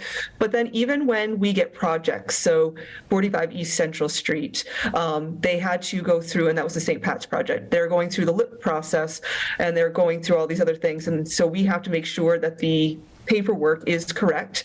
And then that's the same with the Washington Street project and other ones. So Liz is going to hopefully be taking us on as their 10th community if the select board is willing to allow for us to do that. It is going to be $25,000. A portion of that is covered by the home funds. The Natick Affordable Housing Trust has also, we're going to be using a portion of their funds, and then the rest is going to be coming out of the CED budget. So again, this will be basically helping us add capacity to our office, also expand our affordable housing monitoring, reporting, et cetera, and then also just provide better level of support. So I will turn it over to Liz. Sure, thank you. Hold on, let me get my technology working here. Yeah, hi, I'm Liz Rust. I'm the director of the Regional Housing Services Office. And I do have a small presentation, a short presentation. Is that something that you show, or do I screen share it, or how does that work? You should be able to screen share right now. Oh, I can screen share. Okay, There we go. If it doesn't work, then I can certainly pull it up. Yep. No, let's just see. Okay, there we go. Are we all on? Yes. Yes. Yeah, okay, great. So, yep, here we go. So I'll go through, do a little introduction about the RHSO and how it works with the leadership, oversight, and tracking, our general work plan, and then our budget for this year, and then open it up to questions. So here we are. We were established in 2011, and this is it was really established through the member communities. This is nothing that the state offered. It's not it's an innovative kind of a regional approach, as I say. So I think the founding members were Concord, Lexington, Lincoln, Sudbury, and Weston, and Bedford, maybe. But anyway, so the town of Concord is the lead community. And so that means that all the staffing, they take care of the staffing, the contracting, any administrative expenses and accounting and all that kind of thing. They have a revolving fund that the monies get paid into. So we are all contractors. There are 5 people who work out of the RHSO, and we're all contracted through Concord. So as a member community, you don't need to worry about staffing. You don't need to worry about procurement of these services. And the IMA structure it allows for you to participate without an RFP or any of those kinds of mechanisms. And as a member town, you receive housing services for an annual fee. So basically, you pay in July, and you get all your services as negotiated through the year, ahead of time. And it's basically a pay for by hour. Different communities, and you'll see, maybe we'll buy 200 hours, 400 hours, 800 hours, something like that. And we do that based on what we think the amount of work is. And if you need more hours, you buy a few hours as the year goes on. And then if you have bought too many hours, you get a refund at the next year for the year after that, so that there's sort of a truing up at the end of the year. So it's a 3-year intermunicipal agreement, which specifies the contract hours and the fee. There's an advisory committee. We have a website. We do some regional trainings and services, as well as inventory management, monitoring, and some of the other details, which I'll go through next. So you can see the member towns here, so you'll be in good company. There we go. So in terms of the leadership and oversight, so the lead community, so that's Concord, so they're responsible for the overall management. We have an annual meeting of the town managers and administrators that's coming up in May, and I think that you're all coming to that, right, Jamie and Amanda? And then there's an advisory committee meeting, so there's a member from each community that meets quarterly. We have the annual budget process, and we work that through with the advisory committee, and then we have budget requests. Most communities use their community preservation to fund their membership fee. So I think that maybe that's going to work for you. Are you a CPA community? I don't. We just adopted Very recently. Yeah. Very good. Yeah, so that involves a little pre-planning, because sometimes those those articles are due in the beginning part of the year. But Concord is very early, and their CPC articles are due September 8th for spring town meeting. So we always have a draft budget available quite early. And then we send the invoices in July for payment. So you pay the whole year up front. And then tracking through the year, we do a quarterly status report, and I think I provided in the recent one that we did, just so that you could see. I think it's in your packet. Yes. It's very detailed, reporting on all the activity that goes on in the office. We do a lot of monthly tracking of hours, so that we can tell you how we've spent the time that you've purchased. And with most communities, we have monthly status meetings, which I'm sure we'll do here in Natick. So we can just focus our work together and make sure that we're on track. And then updates to boards and committees as requested. So maybe it's the Housing Trust, we'll visit with them, we'll do work for them. Sometimes that's project specific. And we just do general RHSO updates, often around the quarterly status reporting. The IMA process. So it's a 3-year term, so we're starting in with the FY24 to 26. The IMA had a cap of 9 communities, so bringing Natick on increases the cap to 10 communities. And that was set way back in, FY11. Yeah. Just to make sure, as a newly formed regional group, that we weren't diluting our focus, and that the members got the dedicated service that they were looking for. But we've since been able to expand, and I think no one has those concerns anymore. As Amanda said, we've been working together for quite some time. The consultant that you had doing your monitoring a few years ago was actually a staff to the RHSO. So we have some background, we have some of, we know a little bit about your inventory already. The idea that was given to us from the founding members was that even though it was a 3-year IMA term, they wanted to have an annual amendment process so that every community proactively signed up, re-engaged with the RHSO. So the IMA is designed to have the budget included in it, which would require then an annual update. So it allows you to proactively commit. So that means every year that you'll be presented with the IMA to revote at your board.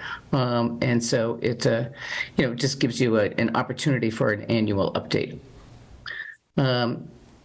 So I think that's really there. Let's see, how do I go? Yep. So this is a very busy slide, but this is really everything we do. So I'm just going to go quickly around this pie chart, starting with the ownership monitoring. So we do the ownership monitoring. So we're in touch with all the owners for your ownership units, and I think you have a bunch of those. We do rental monitoring. So this would be for your home rental units as well as any LIP rental units that you have. Often with rental projects, you might have Mass Housing or Mass Housing Partnership or someone else doing the monitoring. But for the LIP program puts the municipality in the driver's seat for monitoring and requires that you annually certify to DHCD. So we help communities complete that certification. We do any number of program supports. We're running rental assistance programs for a number of communities, mortgage assistance programs. We do the home program administration. We run small grant programs for many communities for health and safety that are very popular, especially for seniors and helping people stay in their homes. We have a full inventory monitoring system with a SHI and all of your regulatory agreements and your deeds, and building that repository and tracking and making sure that all your items are on your SHI and they're all adequately and accurately characterized. And then we have what I call RHSO program, and this is areas that are split evenly between all communities. So there's a certain amount of just general program support. And again, this is condo assistance, homeowner rental training. We do property manager, fair housing initiatives, and we have a website. And so these are things that are, as I say, evenly apportioned throughout all the communities.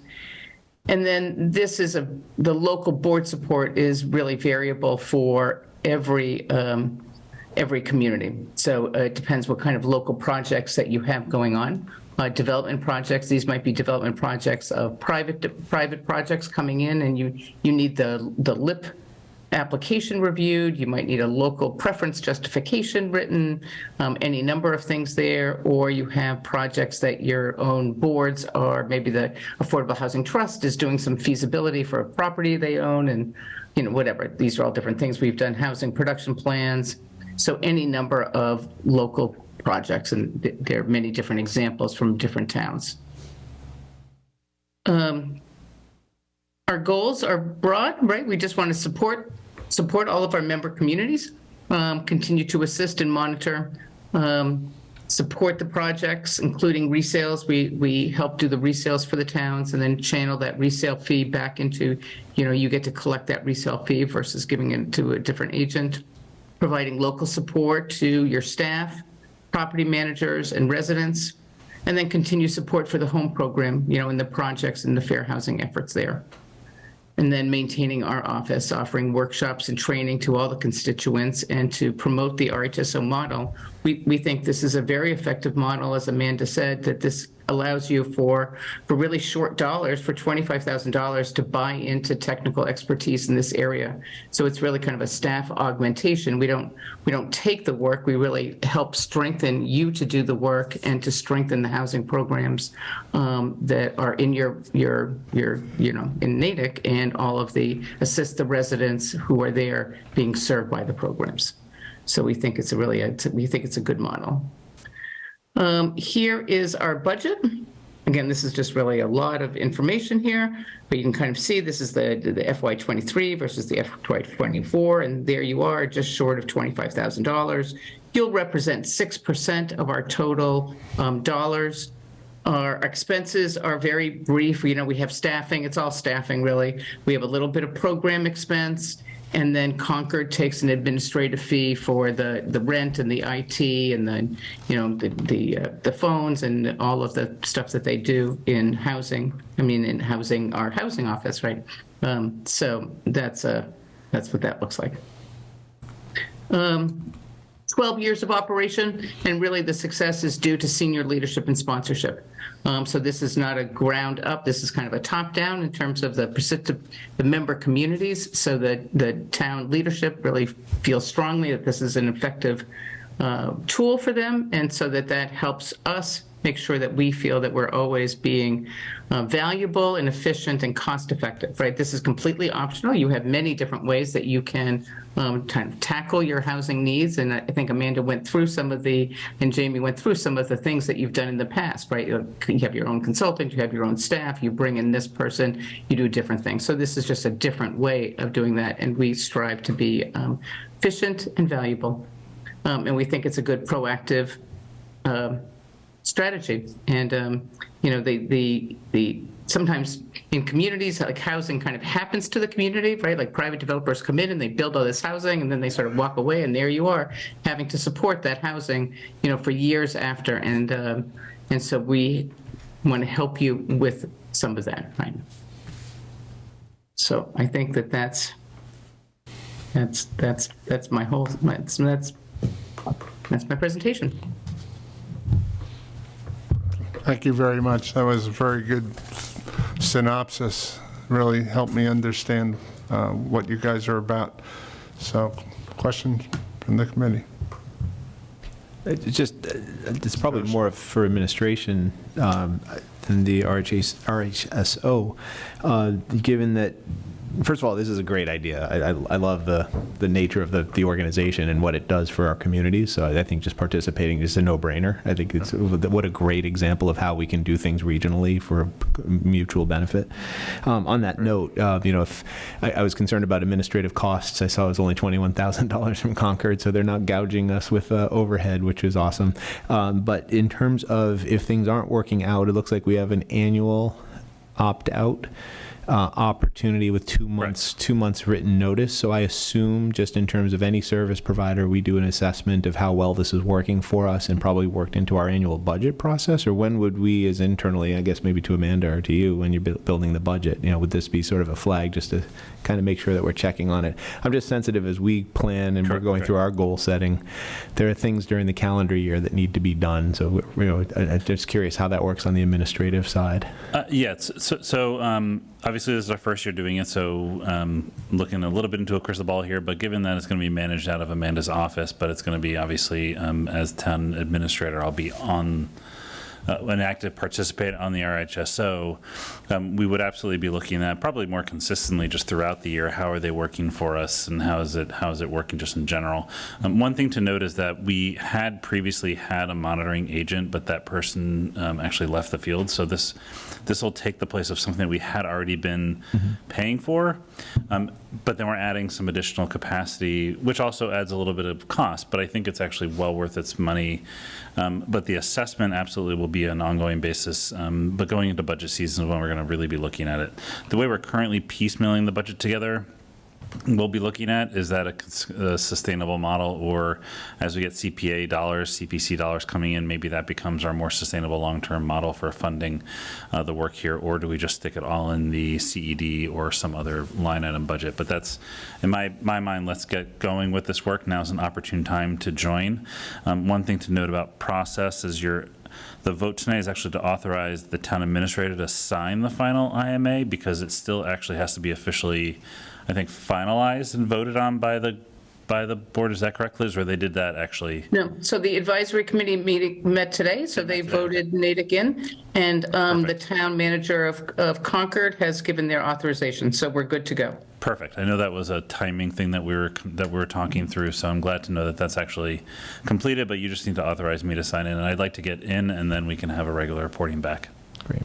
Thank you. I can give you some examples. We've had communities terminate with 1 month notice, really. I mean, if someone's not happy, no one's going to stop anyone. And we've had communities terminate and then come back in. Terminate, think that they'll have a different way of doing it, and then say, well, actually, it's going to work better if we join again.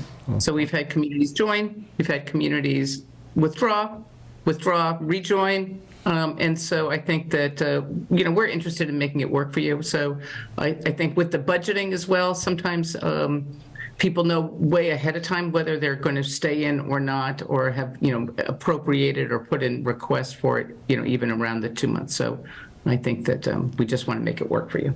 No, if I may, I appreciate that follow-up. I really wasn't worried. It's more curiosity, and I know when we do things that are new, it's important that we have public eyes on that, and I have 100% trust in our administration to stay on top of that. But as a service provider and a partner, that's certainly welcome feedback. And the only thing now I'm skeptical of is, do we want to join an organization that would have us as a member? So thank you very much for your time tonight. Great presentation. Very good. Any other questions? I think, to echo my colleague, I think this is a no-brainer. We need all the help we can in having eyes on our affordable housing stock. This frees up CED to do other important work, and helps us really, working with the Natick Affordable Housing Trust and maybe the Natick Housing Authority, gain capacity where we wouldn't otherwise have it. And I think it's short dollars. Smart use of their overhead, reasonable fees, reasonable contract, demonstrated expertise. I wholeheartedly support this. Ready for a motion? Just wanted to complete ditto that. They had me at staff augmentation. I think,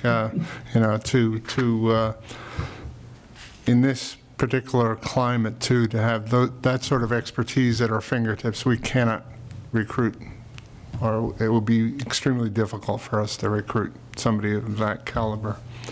So I definitely support it. Yeah. I'm ready for a motion. Yeah, just ditto everything, and just the ongoing ability to access expertise in an area that's very complex. I move approval. Do I have a seconder? Who was Moved that? by Mr. Sidney, seconded by Ms. Pope. All in favor, say aye. Aye. And just to be clear, it is to authorize the town administrator to sign the IMA, is that? Yes. Correct. Yep. Just catching up on paperwork. There's a gentleman who's been sitting here very patiently. Thank you, Liz. Thank you, Amanda. Sorry. Thank you. That's what I'm trying to do. What are you here for, sir? My name is Paul Sam from Natick Hills. I'll do it now. Okay. On the agenda, I wasn't sure if you'd be here, but I was It's on our consent agenda. It is on our consent agenda, and to my knowledge, no member has asked for it to be pulled, so you can assume that it's a yes. Okay, you're welcome. Thank you. Thanks for coming in. Thank you. Liz, Amanda, you're welcome to hang around, but I think we have the authorization, and thank you for being here tonight. Take the money and run. Great. Yep. All right, thank you very much. Thank you. Thank you very much for the presentation. Okay, let us go to approved Natick Pegasus contract extension. Yep. There, Debbie. So this is an extension. We're obligated to have a contract with Natick Pegasus. As you may know, we're kind of a pass-through for dollars that are assessed on users of cable users in town from Verizon, Comcast, RCN, and we need to have a contract with Pegasus as the provider of the government access cable stations so that we can actually continue to do that pass-through. It is up every, I believe it's 3 years, and so we're due to have that renewal this upcoming fiscal year. There are no major changes to the contract. It's actually fairly standard at this point. Just the dates is the primary adjustment. Karis put this one together. And it was looked at by members of the Pegasus team as well. Mm-hmm. Any questions? To me, it was very straightforward. Pegasus does tremendous work. Thank you, Matt. In all of our meetings, in all of town meetings, they do, in all community events, they do a tremendous job, not to mention high school events. So they're everywhere, and they do a great job. I move approval. Do I have a seconder? Moved by Mr. Sidney and seconded by Ms. Pope. All in favor? Aye. Aye. All right, we're on to vote to set the maximum useful life of the departmental equipment and capital improvement to be financed by the June 2023 bond issue. So in advance of the bond issuance, that's going to be on your agenda on June 14th. This is the permanent borrowing for all the capital work that has been already previously approved, and in some cases, we've been doing short-term bans to fund those capital projects. What we need to do, though, is actually have the board, as part of that process, take this vote. And there's the vote's actually in Pegasus to take what you're going to be voting on, but it's essentially setting the useful, what's that? You said Novus, Pegasus. sorry, Novus. We were just on Pegasus. Setting the useful life for really all the things that are part of that bond. So this is sort of a pre-vote, and then, well, you have to take this vote, but it's a pre-action of the board that will then move forward to the actual full bond action of the board later in June. We do have John and Gloria from our finance team online if there's any questions with this, but the board has taken this vote, I think, on every single bond action that you've taken through the years, and last one was last year, actually, at this time. Logistical question. Is this one of those things that's going to require one of my wet signatures, or is this, because I'm the one that gets to sign this? That's a good question. John? Are you able to unmute yourself? Let me get you. Hang on. Yes, it's going to require a wet signature from you. Okay, and get me the paperwork and let me know when it's around and I'll sign it. Yeah, that's fine. Yep. Move approval. Do we need to read this into the record, John? No, or I is it think we something that did. can just... Yes, please. Okay. Okay, all right, that's on me. Take a deep breath. I, the clerk of the Select Board of the Town of Natick, Massachusetts, certify that at a meeting of the board held May 17, 2023, of which meeting all members of the board were duly notified and at which a quorum was present, the following vote was unanimously passed, all of which appears upon the official record of the board in my custody. Voted that the maximum useful life of the departmental equipment and capital improvements listed below to be financed with the proceeds of the borrowings authorized by the vote of town meeting to be as follows. Replace vehicle 606, $200,000, approved 2020 fall annual town meeting I3B1, for a maximum useful life of 7.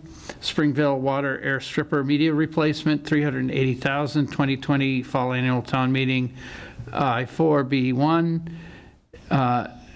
maximum useful life 10. High Lift H&T Building Modification Springvale, $450,000, approved 2020 Fall Annual Town Meeting, I-4B2, 20 years. Rough Mower for $50,000, 2020 Fall Annual Town Meeting, I-3D1, 8 years. HD Utility Vehicle, $30,000, 2020 Fall Annual Town Meeting, I-3D2, 7 years. Replace 2001 pumping engine, $700,000, 2021 Spring Annual Town Meeting, I-6A4, 10 years.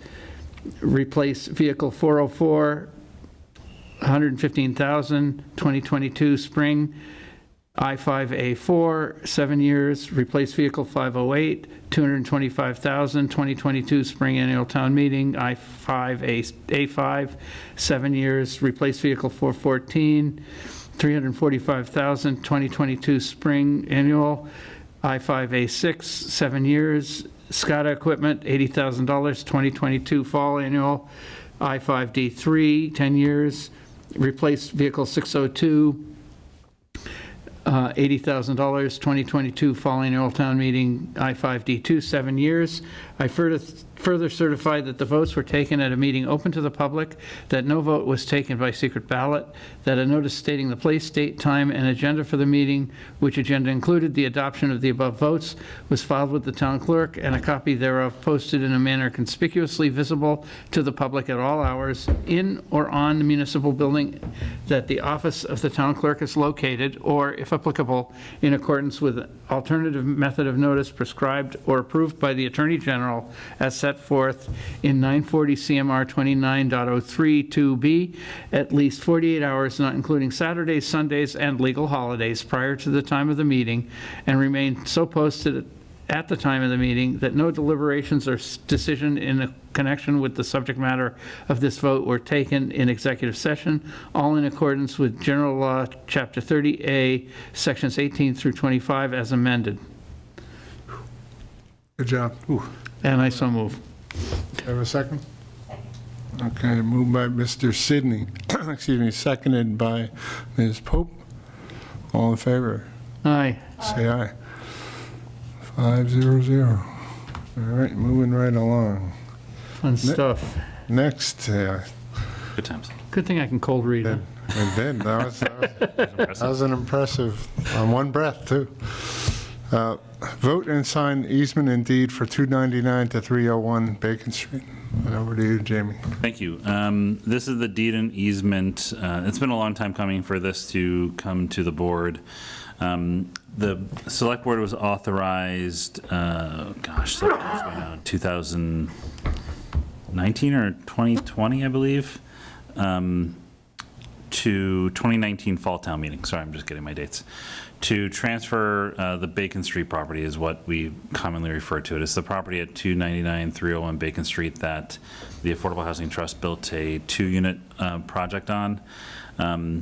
The town actually still owns it, and it really should be transferred to the Affordable Housing Trust as owner and manager of that property. The authorization came from town meeting in fall 2019. Right after that, when we were doing this initially, COVID hit, and it kind of fell to the back burner. We're now bringing it back, and this is really just that deed transfer and easement. Karis worked on this with counsel for the Affordable Housing Trust, so ultimately we need the board to authorize and sign, and then we'll pass it to the Affordable Housing Trust for recording. Can answer any questions, yep. Why has it taken so long for transfer? A lot of the drafting of the documents got held up when we were in the middle of the pandemic. Makes sense. It's just pandemic. It was one of those things that was just put to the back burner. If you recall, the pandemic hit 4 months after this town meeting, and it just, we were in survival mode until just in the last year or so when we brought it back to the forefront. Understood. Thank you. It normally should not take that long.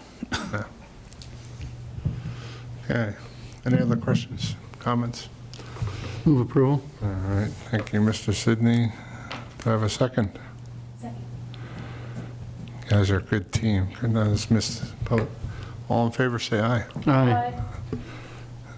This, for everybody's knowledge, will need a wet signature, Right. so. So It's in the it's in the back. back. Thank you. It's there, and I thought there were two. Were there two copies? Was Yeah, that we have this to one? sign too. There are probably 2 copies, yep. Yeah. So you had to make sure you copied Yeah. each. So please sign before you leave or come back tomorrow or the next day. Yep. The reason for that is this will get filed at the registry of deeds and they Right. require wet signatures. All right. Moving on to vote to submit letters to the state legislature for the exemption for civil service, and there are 2 letters. Do you want to? Correct, yes. So this is the next step in what has been negotiated between the select board and our 2 police unions that are currently in civil service. As you may recall, to remove one unit from civil service, we not only need to negotiate with the unit itself and then go to town meeting and seek the approval to submit a home rule petition, we now need to actually submit the home rule petition. So what's happened is we negotiated with both units. The patrols officers was authorized in the fall, whereas the superior officers was this spring. We really need both units to go through the removing from civil service for it to take place because of the way civil service laws work with regards to promotions in and out of civil service. But we need to do the home rule petition. The home rule petition process requires authorization of town meeting to authorize the select board to petition our legislature. This is that petition. So assuming you vote these 2 tonight, we will then submit them to Representative Linsky's office, who will then bring it through the legislative process at the state level. That can take a long time, just fair warning. I have a question. Yep. Is it, I can't bring it up on my phone, so we're only submitting to Representative Walensky and not simultaneously to Senator Spilka's office? We do send it to Spilka's office, so they're aware of it, but the way the process works at the state level is we go through our representative who brings it in, and then the Senate takes it after it goes through the House. And then it goes to the governor? Correct, yep. Typically, these are attached to some bill. Sure. It really depends on where they feel they can bring it. But the process is to start with Linsky's office, but we of course copy the Senate President's office on all of our correspondence so that they're aware of it and they can keep an eye out for it. Just for reference, there are some past home rule petitions that we've submitted that even going back 3-4 years that we're still kind of working through the process. Some go more quickly than others.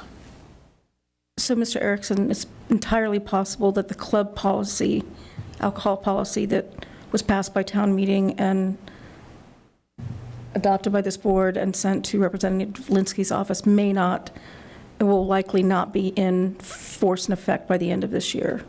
That's correct. We also have not, we had the ability to get the certified vote of town meeting for the civil service. We're still waiting for that from the clerk's office for the club that was just passed the Springtown meeting. So I'm hoping that we can have that for the next meeting. Okay, thank you. We were trying to get this in because we know that civil service in particular is a topic of discussion that's happening currently at the State House. Thank you. So there's 2 letters and we just need authorization to submit those. Move approval. Do we need separate motions? Yes. Move approval for the Natick Patrol Officers letter. Second. Moved by Mr. Sidney, seconded by Ms. Pope. And all in favor, say aye. Aye. And door number 2. Move approval for the Natick Superior Officers. And seconder? Second. Thank you, Ms. Pope. All in favor, say aye. Aye. All right. Thank you. All right. All right, we're all the way on to Overbrook easement discussion. Yep, so this is an updated easement, as we discussed at a previous meeting, that includes some of the language that we discussed. If you see the second main paragraph, it starts, such easement is granted subject to the following conditions. Should the town need to utilize the right-of-way or other town land in which the structures sit, the owner shall remove the structures at their own expense within 6 months of receipt of written notice from the town. And 2, the owner will hold the town harmless and waive all right to any damages should the town have to do work in the easement area and such work impacts the structures in any way. Can we back up for a second? Because I downloaded that earlier today, and it looks like, oh, okay, so I didn't get the revision.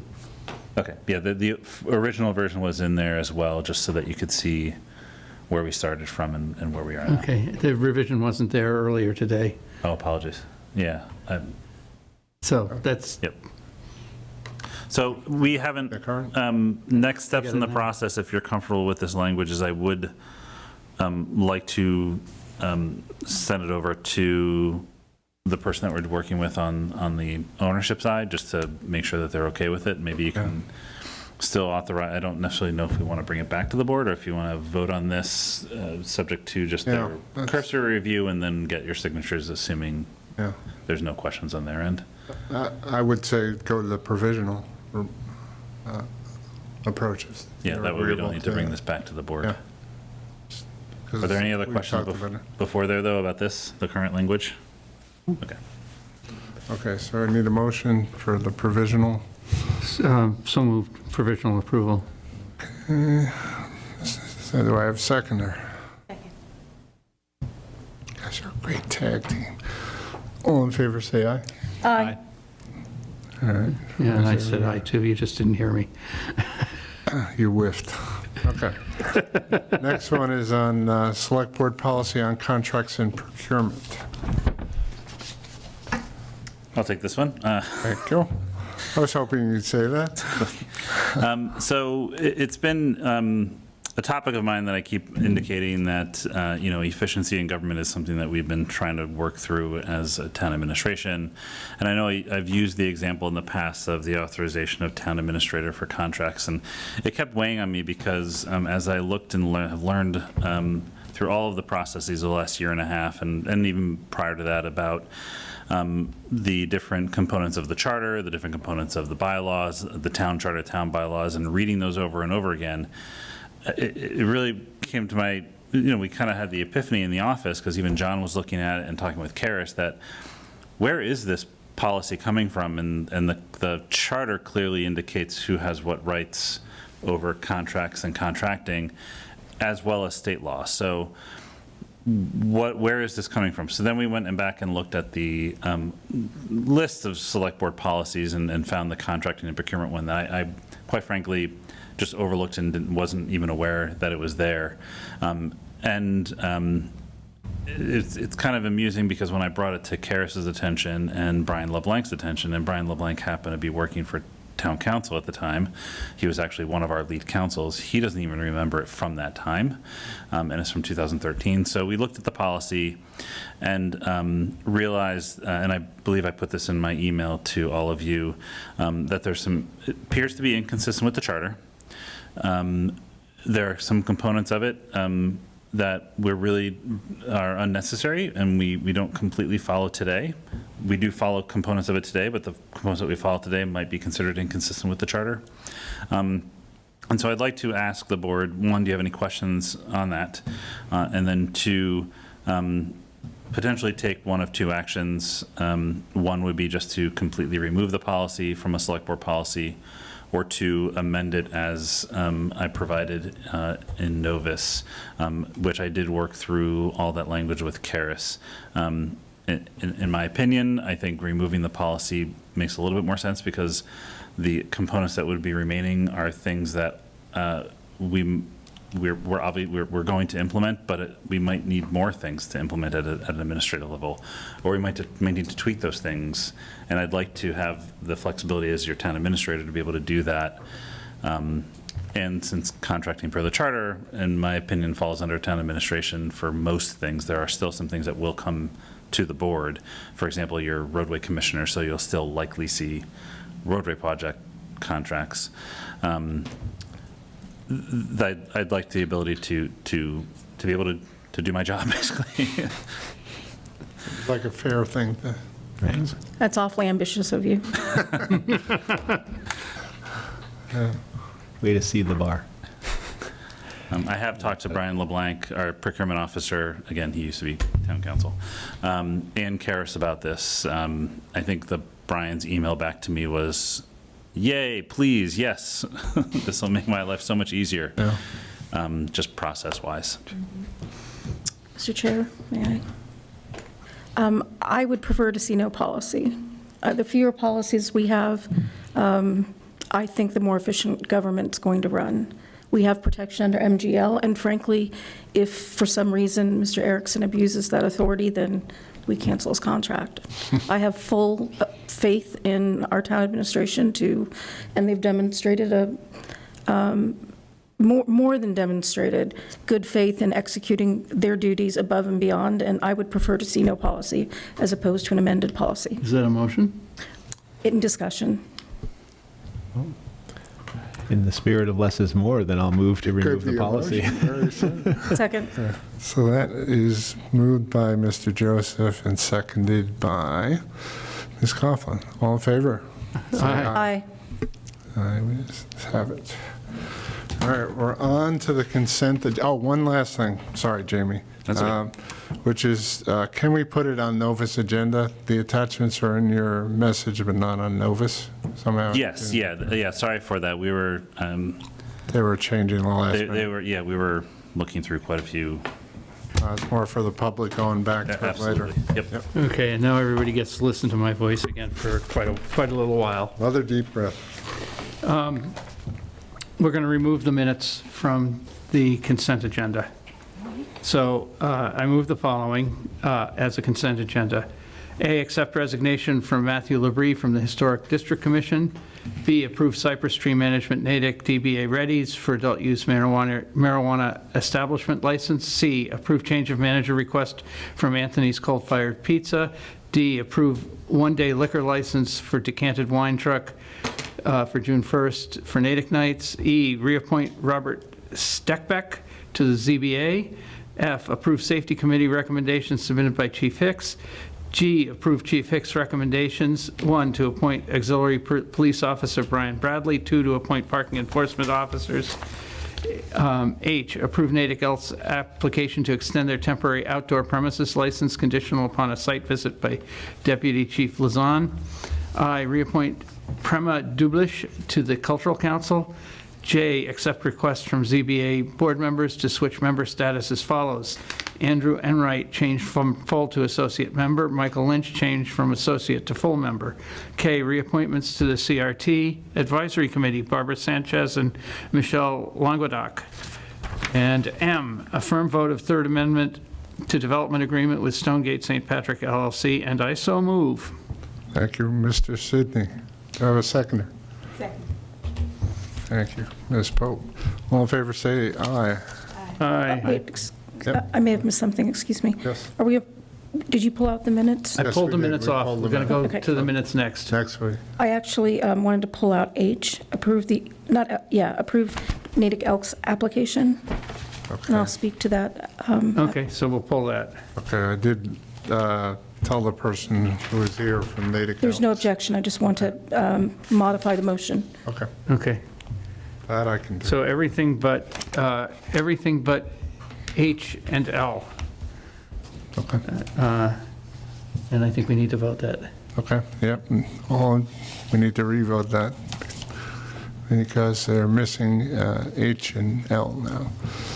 Okay, so let's Say all in revote it. favor, Yeah? Huh? Sorry. All in favor? I'll say moved by Mr. Sidney, seconded by Ms. Pope, if she's amenable. All in favor, say aye. Aye. All right, let's go alphabetically and start with H. I would move to approve Natick Elks application to extend their temporary outdoor premises license conditional upon a site visit by Deputy Chief Lazan, requesting that the Deputy Chief visit within the next 2 weeks or when it's most appropriate, given the seating chart. I don't want to hold up their license indefinitely. So we're requesting in next 2 weeks or so. So conditional upon a site visit by Deputy Chief Lazan and his approval, Okay. requesting that visit within 2 weeks. Second. Okay. So need a approval of the amended H.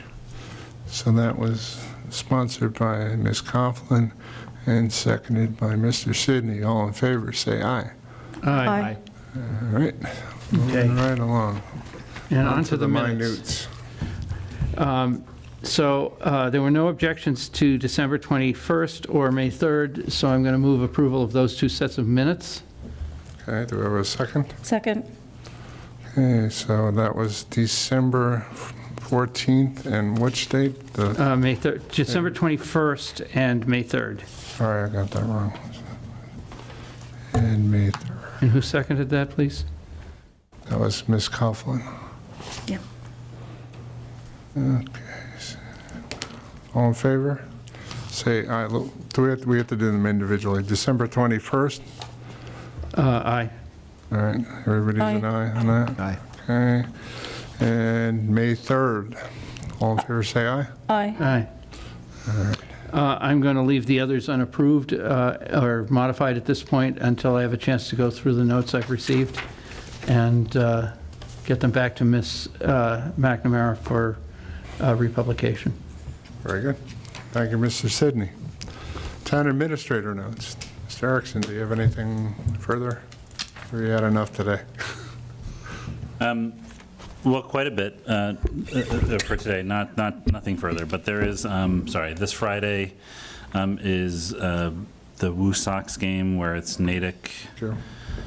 celebrating Natick, so there'll be a lot of celebration of various Natick people, including some staff, our chiefs. I believe Paul Carew will be there and My other tickets. veterans in town, so go to the Woo Sox this Friday. Yep, I already bought my tickets. Good. And just for the board's knowledge, just want to make sure you're aware that we've been doing some debriefing at the staff level about some of the actions of town meeting this past season, some things that we can think of doing to make things more efficient. Like I'd like to establish a template for a single motion for budget, a single motion, or as few motions as possible for capital, things like that from what we've been learning these last couple of years of trying to make even town meeting more efficient. But also the town seal is going to be a big one that we've already started conversations internally. Not the seal, the logos. Well, the seal is important to implement. How that relates to town branding, lowercase b, is also going to be important that we're working on. But first and foremost is more the immediate steps of replacing the embosser. We'll be working with the town clerk on that. But also where we can, and we're starting to identify, we actually have some internal meetings coming up, and so I'll come back and inform the board more in the future meetings what our actions are going to be in the short term and how we're going to plan to approach this long term. So for example, more immediately, I've already asked many departments to just stop using the current seal in their digital media. That's something that is free. You can just remove it from like a letterhead or remove it from a map, the current seal, where we've used it as a logo, but it's actually the seal. And just leave it, don't just replace it with the new one, because we want to talk about that branding question. I also want to be more deliberate about where the seal is used versus where we might have logos. So a good example of that is like vehicles. We right now have the seal on many of our DPW vehicles. I've always found that to be interesting because I can never tell if that's a town of Natick vehicle versus a town of Framingham vehicle versus a town of Sherburne, because all the seals this size going 30 miles an hour past you, you can't tell what it is. So I'd like to talk through what that means first with staff, and then bring some recommendations or ideas to this body. Some of it is your jurisdiction, some of it's more just for your feedback. But then there's also the location of the current seal in various town buildings, and I just want you to be aware when we start looking at that. Yep. So, just so that it's very understood how we're approaching it, and how we're moving forward. Okay. Thank you for that. And anything else? You all set? I can be all set, yeah. It's 10 o'clock. It is.